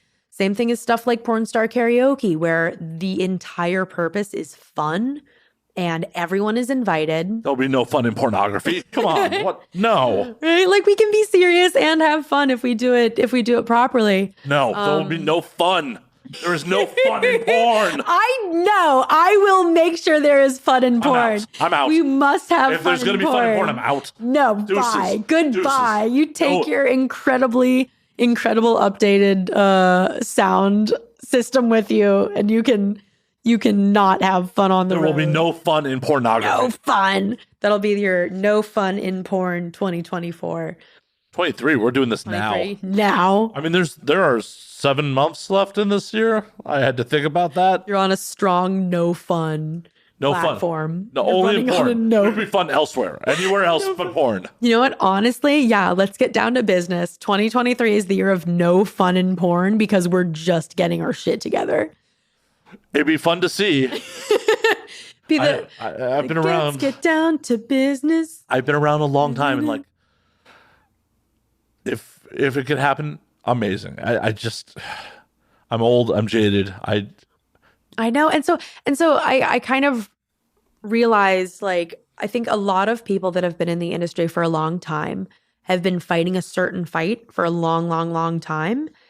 And the fight has evolved. Like, it's a completely different fight that's happening and a completely different, like, troops that we have access to with all these new OnlyFans creators. And it's something that I'm only now starting to, like, really educate myself on and get more aware of, is all of these creators that have never set foot on a mainstream set, have never, maybe even met someone in mainstream porn, but are an enormous creator with an enormous following and enormous revenue in their own right. But it's one of those things where, like, the problem with trying to, like, unionize a shop where there's inequality in earnings. Why is the 0.03% OnlyFans creator going to stick their neck out for the OnlyFans creator who makes $160 a month? So that's the thing. I'm like, I'm just gonna count on people's goodness. I know.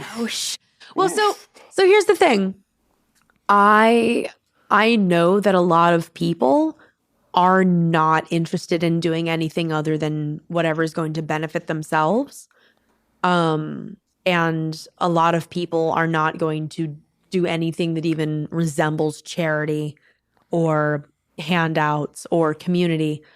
But I think, I don't know. I just think that there are enough people that, my God, I'm going to, like, start fucking crying. I love this industry so fucking much. I'm glad I have cameras going. Oh, God. Clench. I'm going to fucking cry. Oh, no, don't actually cry. Don't. I cry all the time, though. I'm just, like, such an emotional person.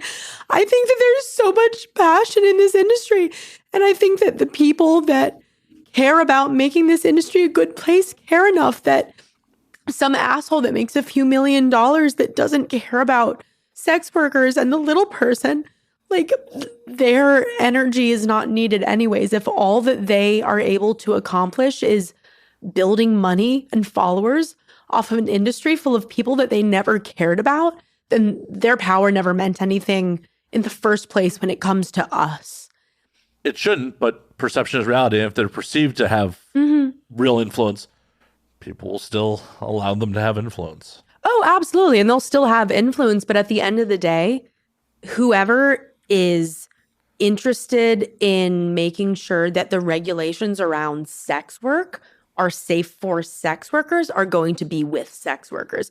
Someone that is on OnlyFans selling pussy, making $1 million, who doesn't care about sex workers, they're not aligned with sex workers. So whatever headline they're making, realistically, if someone is on OnlyFans making a shitload of money and they're not saying or doing anything, but a bunch of people who are on OnlyFans and are in sex work are, passing around a certain form of paperwork to make sure that we're all regulated, saying, hey, make sure you're tested. And also, like, these regulations, if it's literally just paperwork and testing, people don't want to look bad. They don't want to look like they're being like shitty criminals. So even if they are, but certain asks of the industry are not enormous, hell, our testing standards are all self-regulated in the first place.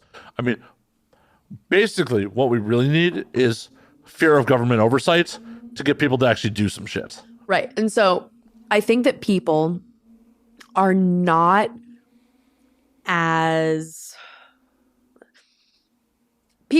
focused on the government regulations that are coming towards us in a realistic way.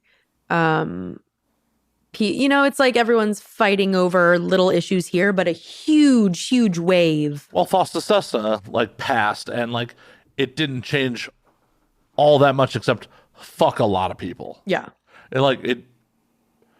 Yes, people definitely were up in arms about it. People were definitely not happy about it, but what has our actually been unified response to it? Right. And that's the thing too. I think that there's way too much response in the industry and not enough preemptive action as far as forethought. Whoa preventing issues before they pop up. Bonkers. I know, it's so fucking crazy. What a crazy concept. But yeah, I feel like if enough people get together, not even enough, just a few of the right people and the right vocal people. Right. And I think, I don't know, I just think there is so much passion in the industry, just so much passion and intelligence and vigor. And I just don't think that people have necessarily been given the proper outlet to voice that. And I think that, we're so much stronger together than we are separately. And I don't think that the industry has really been given a proper format to join together and decide what we want our message to be as far as, self-made media, like a newspaper by the industry for the industry, or a job site by the industry for the industry. Just all these different ways that we can really strengthen the industry from within, give strength from ourselves to one another, instead of these people outside of the industry that we feel like we have to rely on to give us certain resources, or camera work, or I need this person to do this thing. Well, why not learn to do that with your friends? Self-produce, create art, not just for profit, but because you care about creating something with other people and, make something. But that's the difference. There's different people's different motivation for being here. Some people are just here for the profit. Mm-hmm.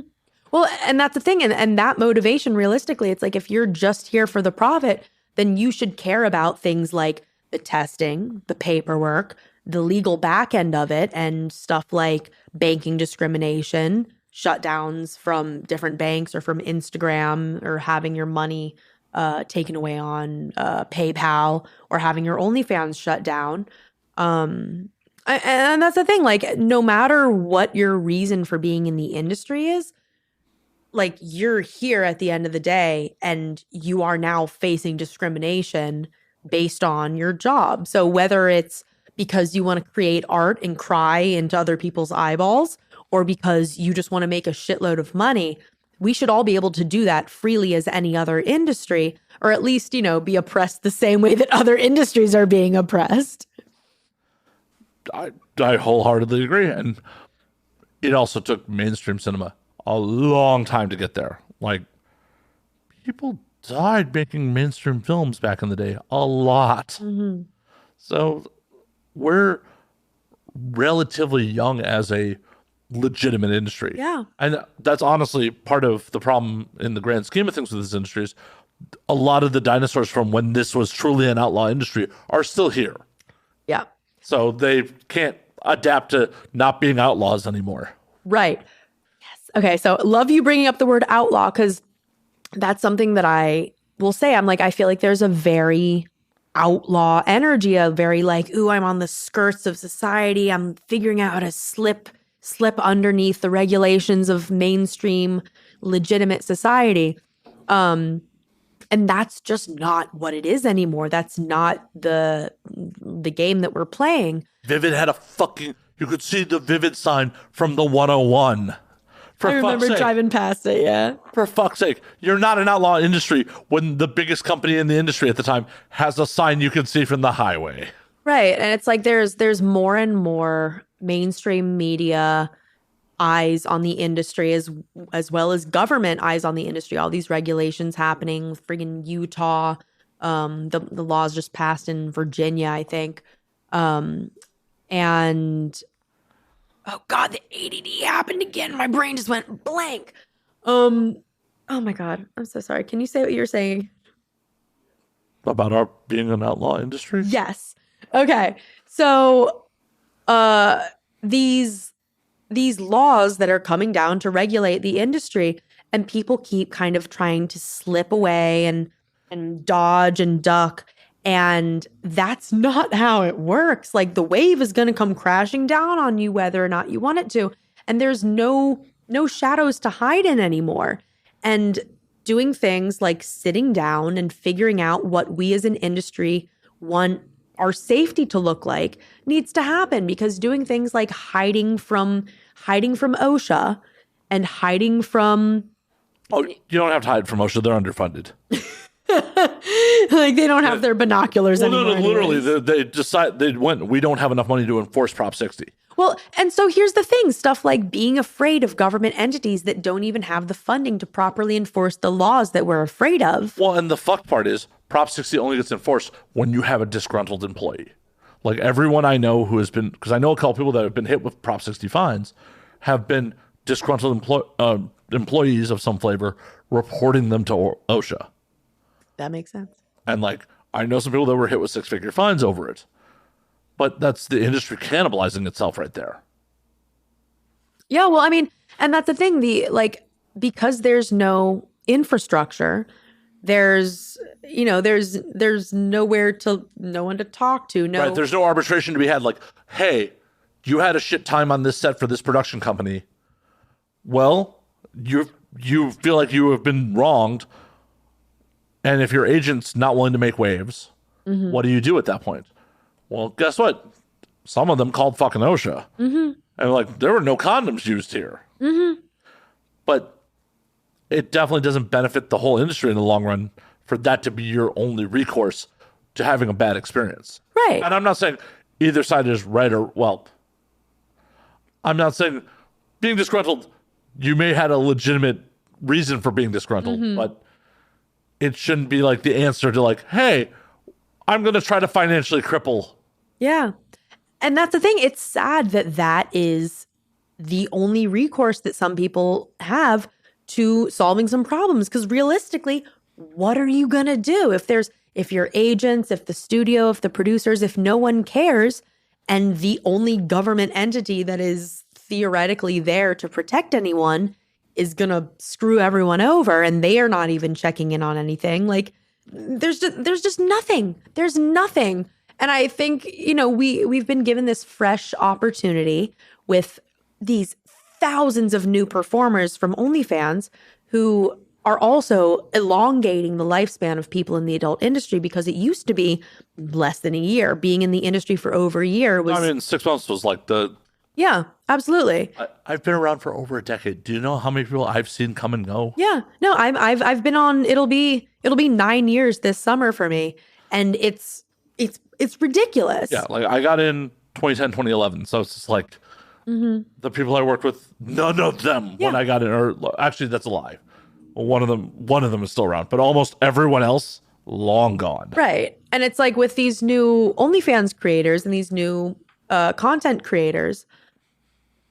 There's longevity. There are people that are, I feel like now it's more like 2-3 years is the general for people being in the industry, or longer. But what's crazy is if you're not in California or New Hampshire, technically you may be committing a crime making OnlyFans content. Right. And so that's one of the things that like people don't know about and I tell this to people all the time, like if you're not shooting with shooting permits, which no one has.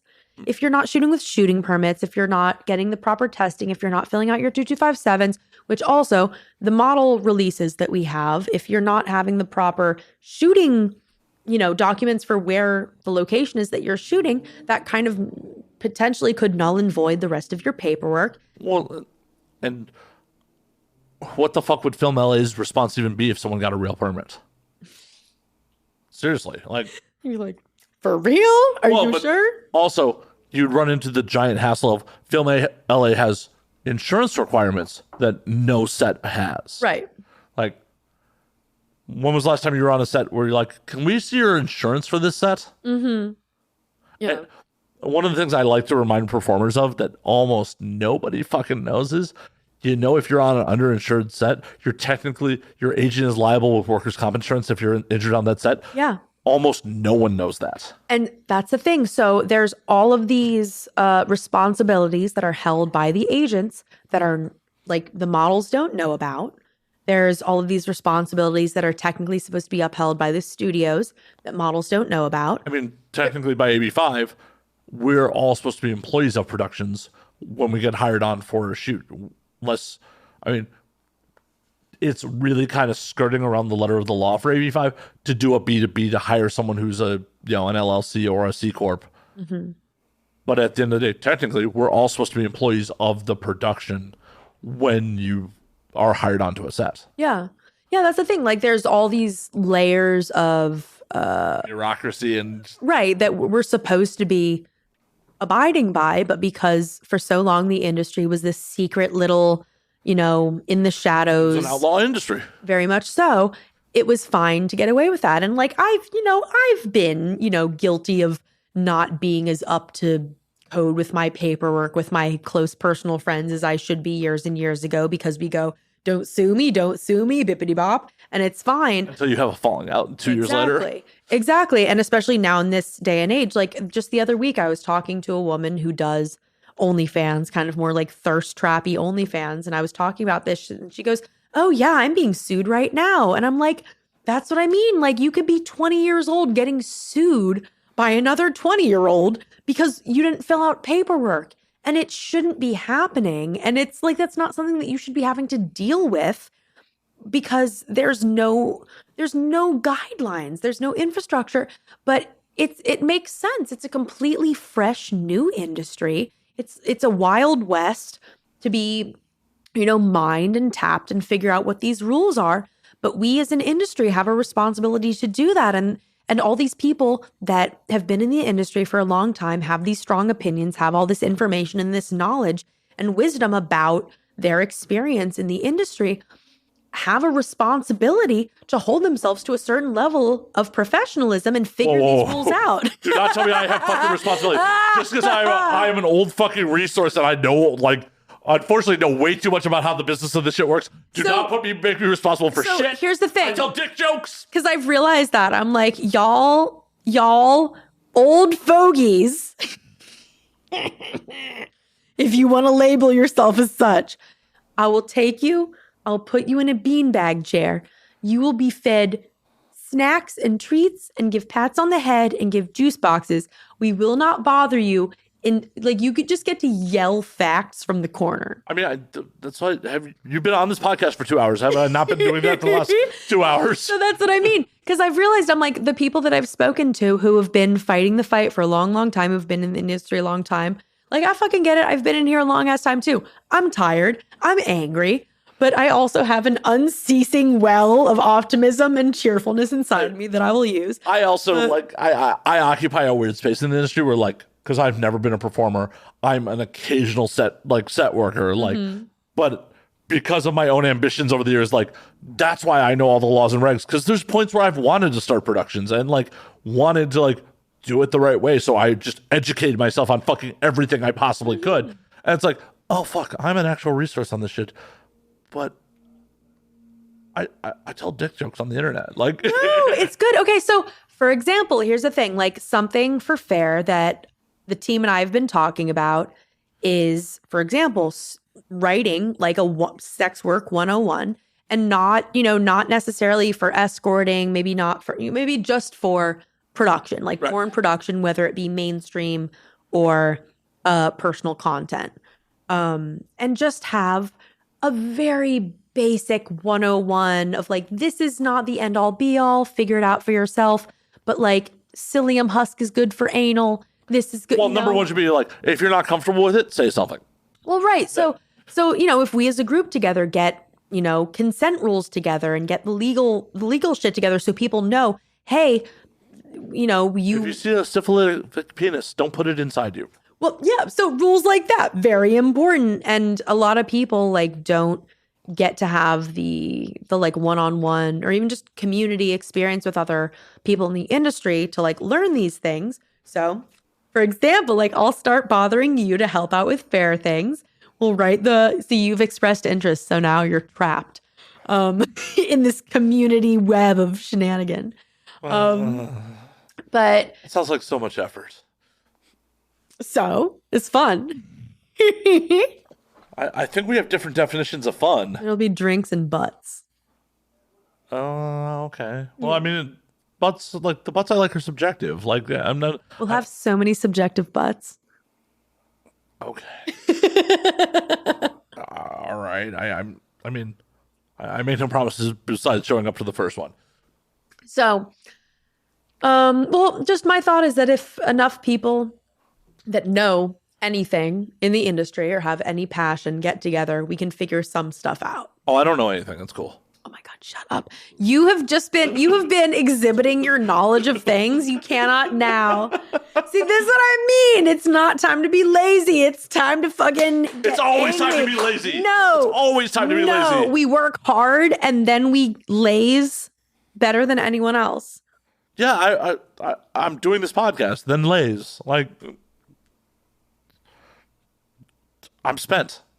Well, yeah, and you're doing it, and now we're collecting the information. I mean, we'll put it will be published to the internet. Like, every gem of wisdom that has been spouted by both of us this evening will be put on the internet. See, it would be cute if you did like a live podcast. Oh, you don't want me live at fair? You don't want me doing it live? Because I'll say horrible things that I need to edit out. Like what? Say them all now. No, I don't want to have to edit them. Just have nice try. Solid 5 minutes of bleeping. The things I've had to edit over the years. Things I've had to edit. I've had to remove whole guests from episodes. Well, so first of all, like, something that we've been doing is having like peer-led classes. So for example, having a 101 podcasting class, like intro to podcasting. So you could explain like, oh, you're going to want audio. Here's how you set up your audio. You want me to just give away fucking resources? Yes, that's the whole thing. Well, so like that's there were 45 podcasts against me for a best adult podcast at AVN this year. Do you think I want another 40 of them next year? Oh, there's 85 of them. Goddamn. Well, so I mean, that's the thing. That's one of the reasons too that I started Fair, because I have like the amount of people's businesses that have been helped and started with my help and abilities where it's like, oh, the entire concept for that or all of that or all of that came from me. Because I just want to help other people's projects. I want this industry to grow. Like, I just want to see everything that this industry has to offer flourish and be as large as possible and just take space. In all reality, I'm actually down to help podcasters because I'm very much of the opinion that cream rises to the top. Mm-hmm. No, and I know you are, and I know you're just being silly, but that's the thing. It's like, I think that like this industry, like if we all just kind of help each other become the best versions of ourselves, then we can really like just, we're so hot. We're so cool and we're so hot and we're so smart. Like people in sex work are fucking cooler and smarter than anybody else. Like if you made your way into this industry, you're literally a sexy genius. Like everyone. Oh, no. I'm actually of the opinion that most people in this industry are not cool. They're a bunch of nerds. Bunch of fucking nerds. Okay, so yes, but like also hot geniuses. Oh, I'm not saying that people are unintelligent. When I first got in, it was just like kind of mind-boggling. Like, oh, y'all a bunch of misfits like me. Oh, yeah, no. I'm a huge, that's what I've always said. I'm like, it's literally just an island of misfits that figured out how to make it work. I'm on record saying very similar things. Yeah. Many times. It was just like, but like from an outsider, as coming from being a civilian to like, in the industry, it's just like, but these are hot people that have sex. Like they're all, oh no, none of you are cool. Oh yeah, no, we're all just like, I mean, I'm going to the Renaissance Fair this coming weekend with another porn star who is equally excited about going to the Renaissance Fair. Like we're all massive fucking nerds. Oh no, I play D&D with a bunch of people. Yeah. Oh yeah, no, yeah, exactly. It's just, that's the thing. That's like the secret. We're all just like aggressively nerdy, but like made it work. We're like just cute enough to like make it work. But yeah, like I don't know. I just believe in people and the industry. And just, I feel like there's so many projects that if people just collaborated a little bit more, it would just be such good synergy and turn into such like undeniable progress and undeniable power and beauty from within the industry. Well, just the fear is, and it's unfounded fear, that a lot of people don't think there's enough fucking pie to go around. I think that's what drives a lot of it. Is a lot of people just, especially in this day and age where people can't fully survive on studio work. Mm-hmm. People just, like, oh, but if I help someone else, they may take my booking, or right. It's an unfounded fear. So, I mean, that's the thing, and I totally understand that, and that's something that I think that now that I've been, because I'm a production manager, I direct now and produce, and I'm available for non-sex roles. You can just be in the background when I'm directing, just go, woo, yeah! I mean, I'll be like, I've yeah, done that. suck that dick, and then I'll pan over to you and be like, yeah! I mean, I do have an AVN nomination for Best Non-Sex Performance. I love it. Did you not know that? No, I didn't know that. 2018 Best Non-Sex Performance nominee. Oh my gosh. I had Expos that year, so. The best non-sex performance. What was it for?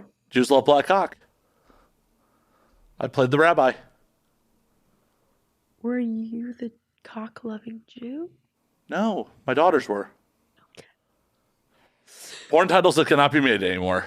Oh my god. Yeah, wait, was Jews love cock? Black cock. Like literally shit like that is why I stopped filming mainstream porn, because I was like, that was not a mainstream production. That was a Burning Angel production. That's mainstream. Now, they were not owned by Gamma at that point. It's still mainstream. It's been, since the second that it became popular, it's been mainstream. Mainstream just means popular and well-funded, not like... Oh, I've worked on a bunch of BA sets. Joanna, don't hate me. It's not well-funded. At least it wasn't. I mean, just because you're wearing a lot of eyeliner doesn't mean you're not mainstream porn. That's mainstream porn. Just because, it's the cool kids doesn't mean it's not mainstream porn. It's mainstream porn. You got the best nomination for non-sex in a mainstream porn. Yeah, I didn't win though. I didn't fucking win. But I didn't win best blowjob, but I still get best blowjob, and I got a nomination. So Yeah, but I don't know if I'm the best. You know, hell, the only reason I was nominated that year is because Tommy Pistol's not Jewish. Because Joanna was very adamant about everyone who did not have a black cock actually being Jewish. Well, yeah, of course. So I'm like, well, because she's Jewish. Yeah. See, I feel like this is a very good time and a good podcast. I'm going to make direct eye contact with the camera now. I am looking for a Jewish husband. If you are a Jewish man or woman or person or whatever, but like if you are Jewish and you would like to get it on, let me know. Okay. It's just I just feel like this is like the place we've been talking a lot about Judaism. I know. It was just an awkward call out at the end of the like, oh, okay. I just don't think that there's any. I just feel like a piece of meat at the moment. Just a piece of meat. I already told you I cannot be inside you. I just want to have. I just want to. I already told you. I'm out. I'm not. I'm nice. You're not nice. You know, Peter. What? Peter, we're gonna get married. We could text him right now and let him know. Peter knows he's my baby. My boss is also Jewish. Well, yeah. I mean, I just collect Jewish men and I call them my babies and I take care of them. I mean, we run entertainment. It's a thing. That's why I said earlier, like, are we in a meeting? Oh, see, that's the thing. I'm like, I'm not picking up on any of your jokes. I'm just purely focused on my deep, pure love for Jewish men and women, everyone. But I will go back to the film. You definitely laughed at my joke. So, were you in Peter's Juice at Sea? No. Juice at Sea? No. Well, I'm glad you guys are doing the important work to make sure that all of the Jewish people in the Jewish themed porn is Jewish.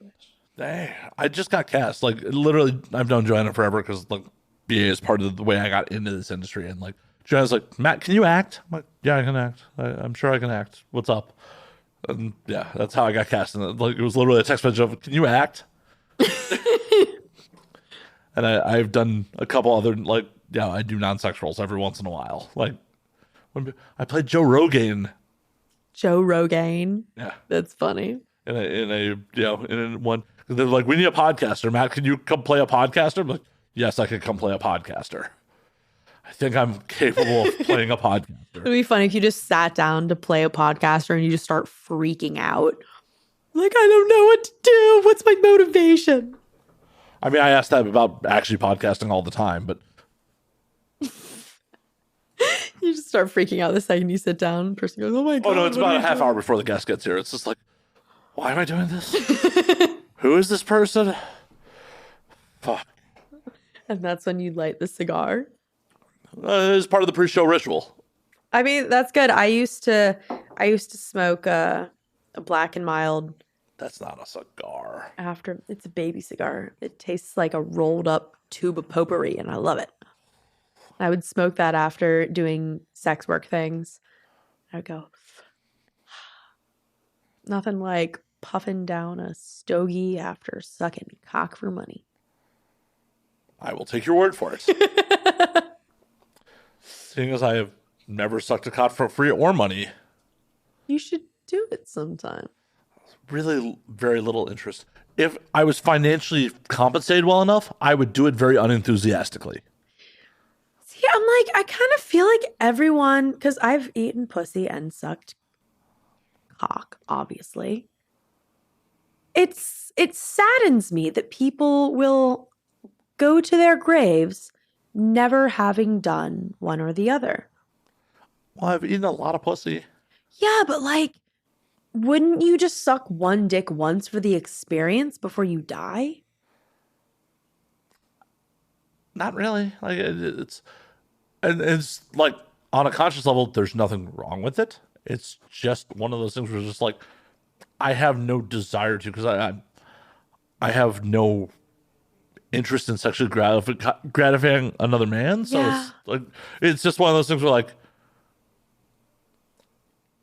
Yeah, no, I get it. It's like you have no desire to. I feel like just like right now in my head, I'm like imagining being like You're imagining me sucking dick right now. I get it. No. I'm like, okay. I mean, it's okay I'm if you do because that'd be old. hilarious. I'm like 95.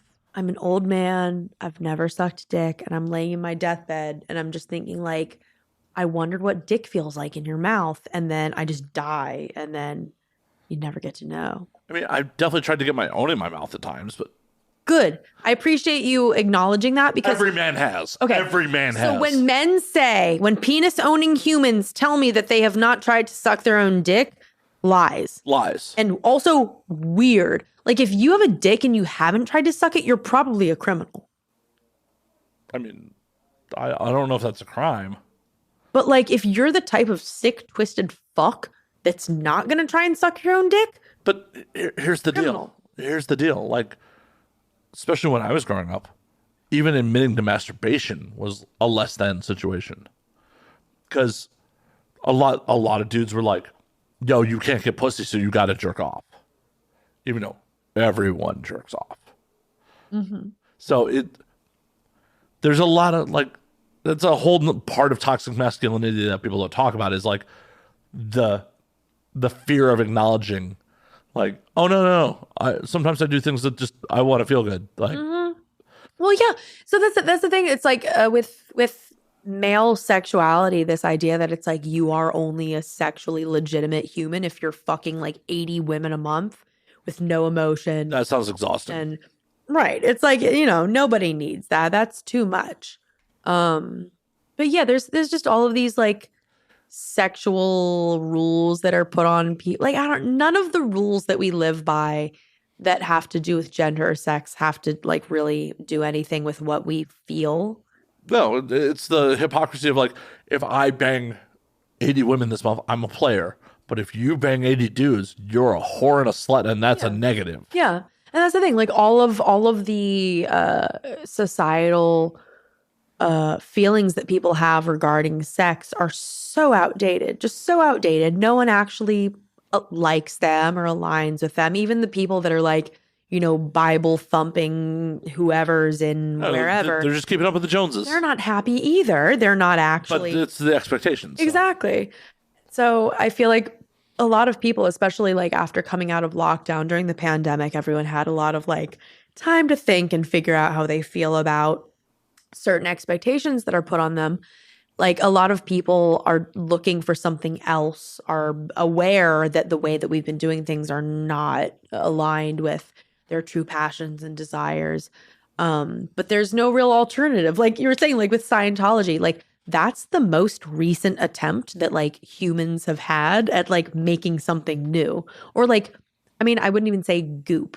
Like Goop by Gwyneth Paltrow is more of just like a aesthetic lifestyle thing. But also like, I feel like that's in a way what the goal of this fair group is to kind of show this is the lifestyle that you can be living if you acknowledge sex and sexuality and sex work, not as some ridiculous, headline making, inflammatory topic, but literally just incorporate it into life and economy and sociology and the way that we treat one another normally, just like absorb it and be normal with it. And like, look, we can make money from here. We can find pleasure in all these different ways. We can not judge ourselves from feeling pleasure because, again, America was based on Christian Protestant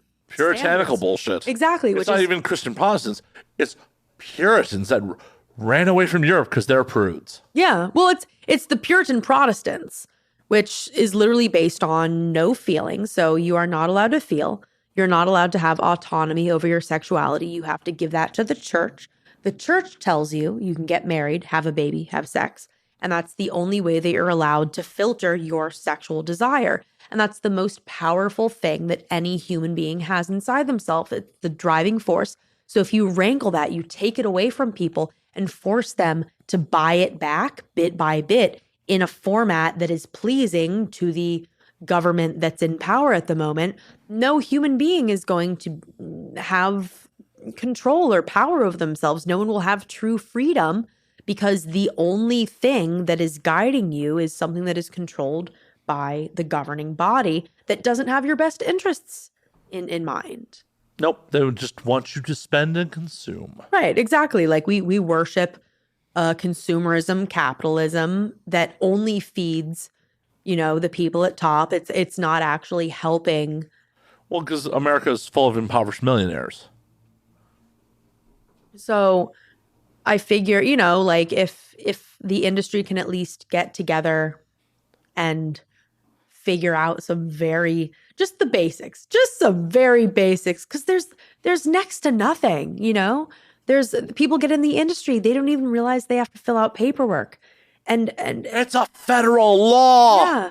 It shouldn't be that confusing. It shouldn't be that difficult. And as an industry, I would love for more self-regulation to be happening so that once all these government entities start really barreling down and telling us how to run our industry, we are able to actually come back and say, hey, we have this in place, this in place, this in place, because the regulations that are currently in place are old. They're so old. And all these people that are getting into the industry through OnlyFans have no idea about how the mainstream industry is running itself. So even the mainstream industry saying we are the most legitimate ones, we are the ones to listen to, doesn't hold the same weight that it used to. Because if these OnlyFans creators are making more money than people in mainstream, they have more viewers. A lot more. Yeah.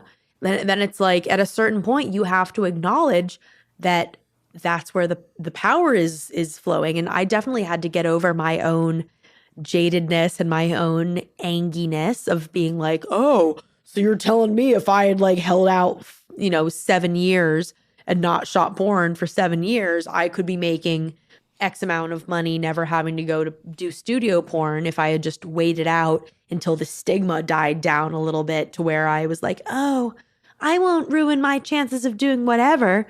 Yeah, you would have also had to have been a time traveler or been able to predict the future for that to happen. Right. So I am not Doctor Who, so alas. The pandemic is a fixed point in time. I don't know. Right. But so that's the thing, not being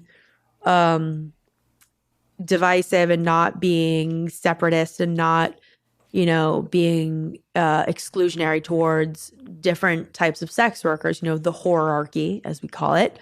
It just doesn't serve the main purpose of the people in the industry, which is to generate, economic liberation and say, we are a legitimate industry. We have these laws that have been created, or I shouldn't say laws, these rules that have been created and enforced by the industry while the government does fuck all and doesn't actually care about the real issues plaguing the industry, like abuse and, wage disparity and testing disparity. And it's, I think it's just time for people to stop complaining and really start doing something.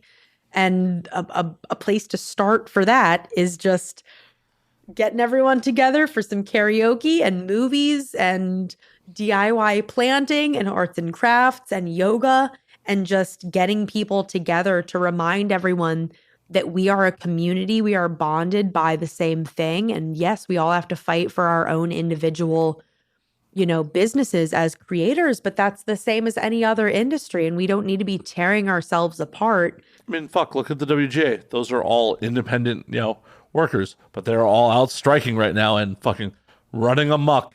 Exactly. And it's like, we should be able to do that because we are hotter than everyone. I mean, there's some hot writers. Yeah, but we're hotter than them.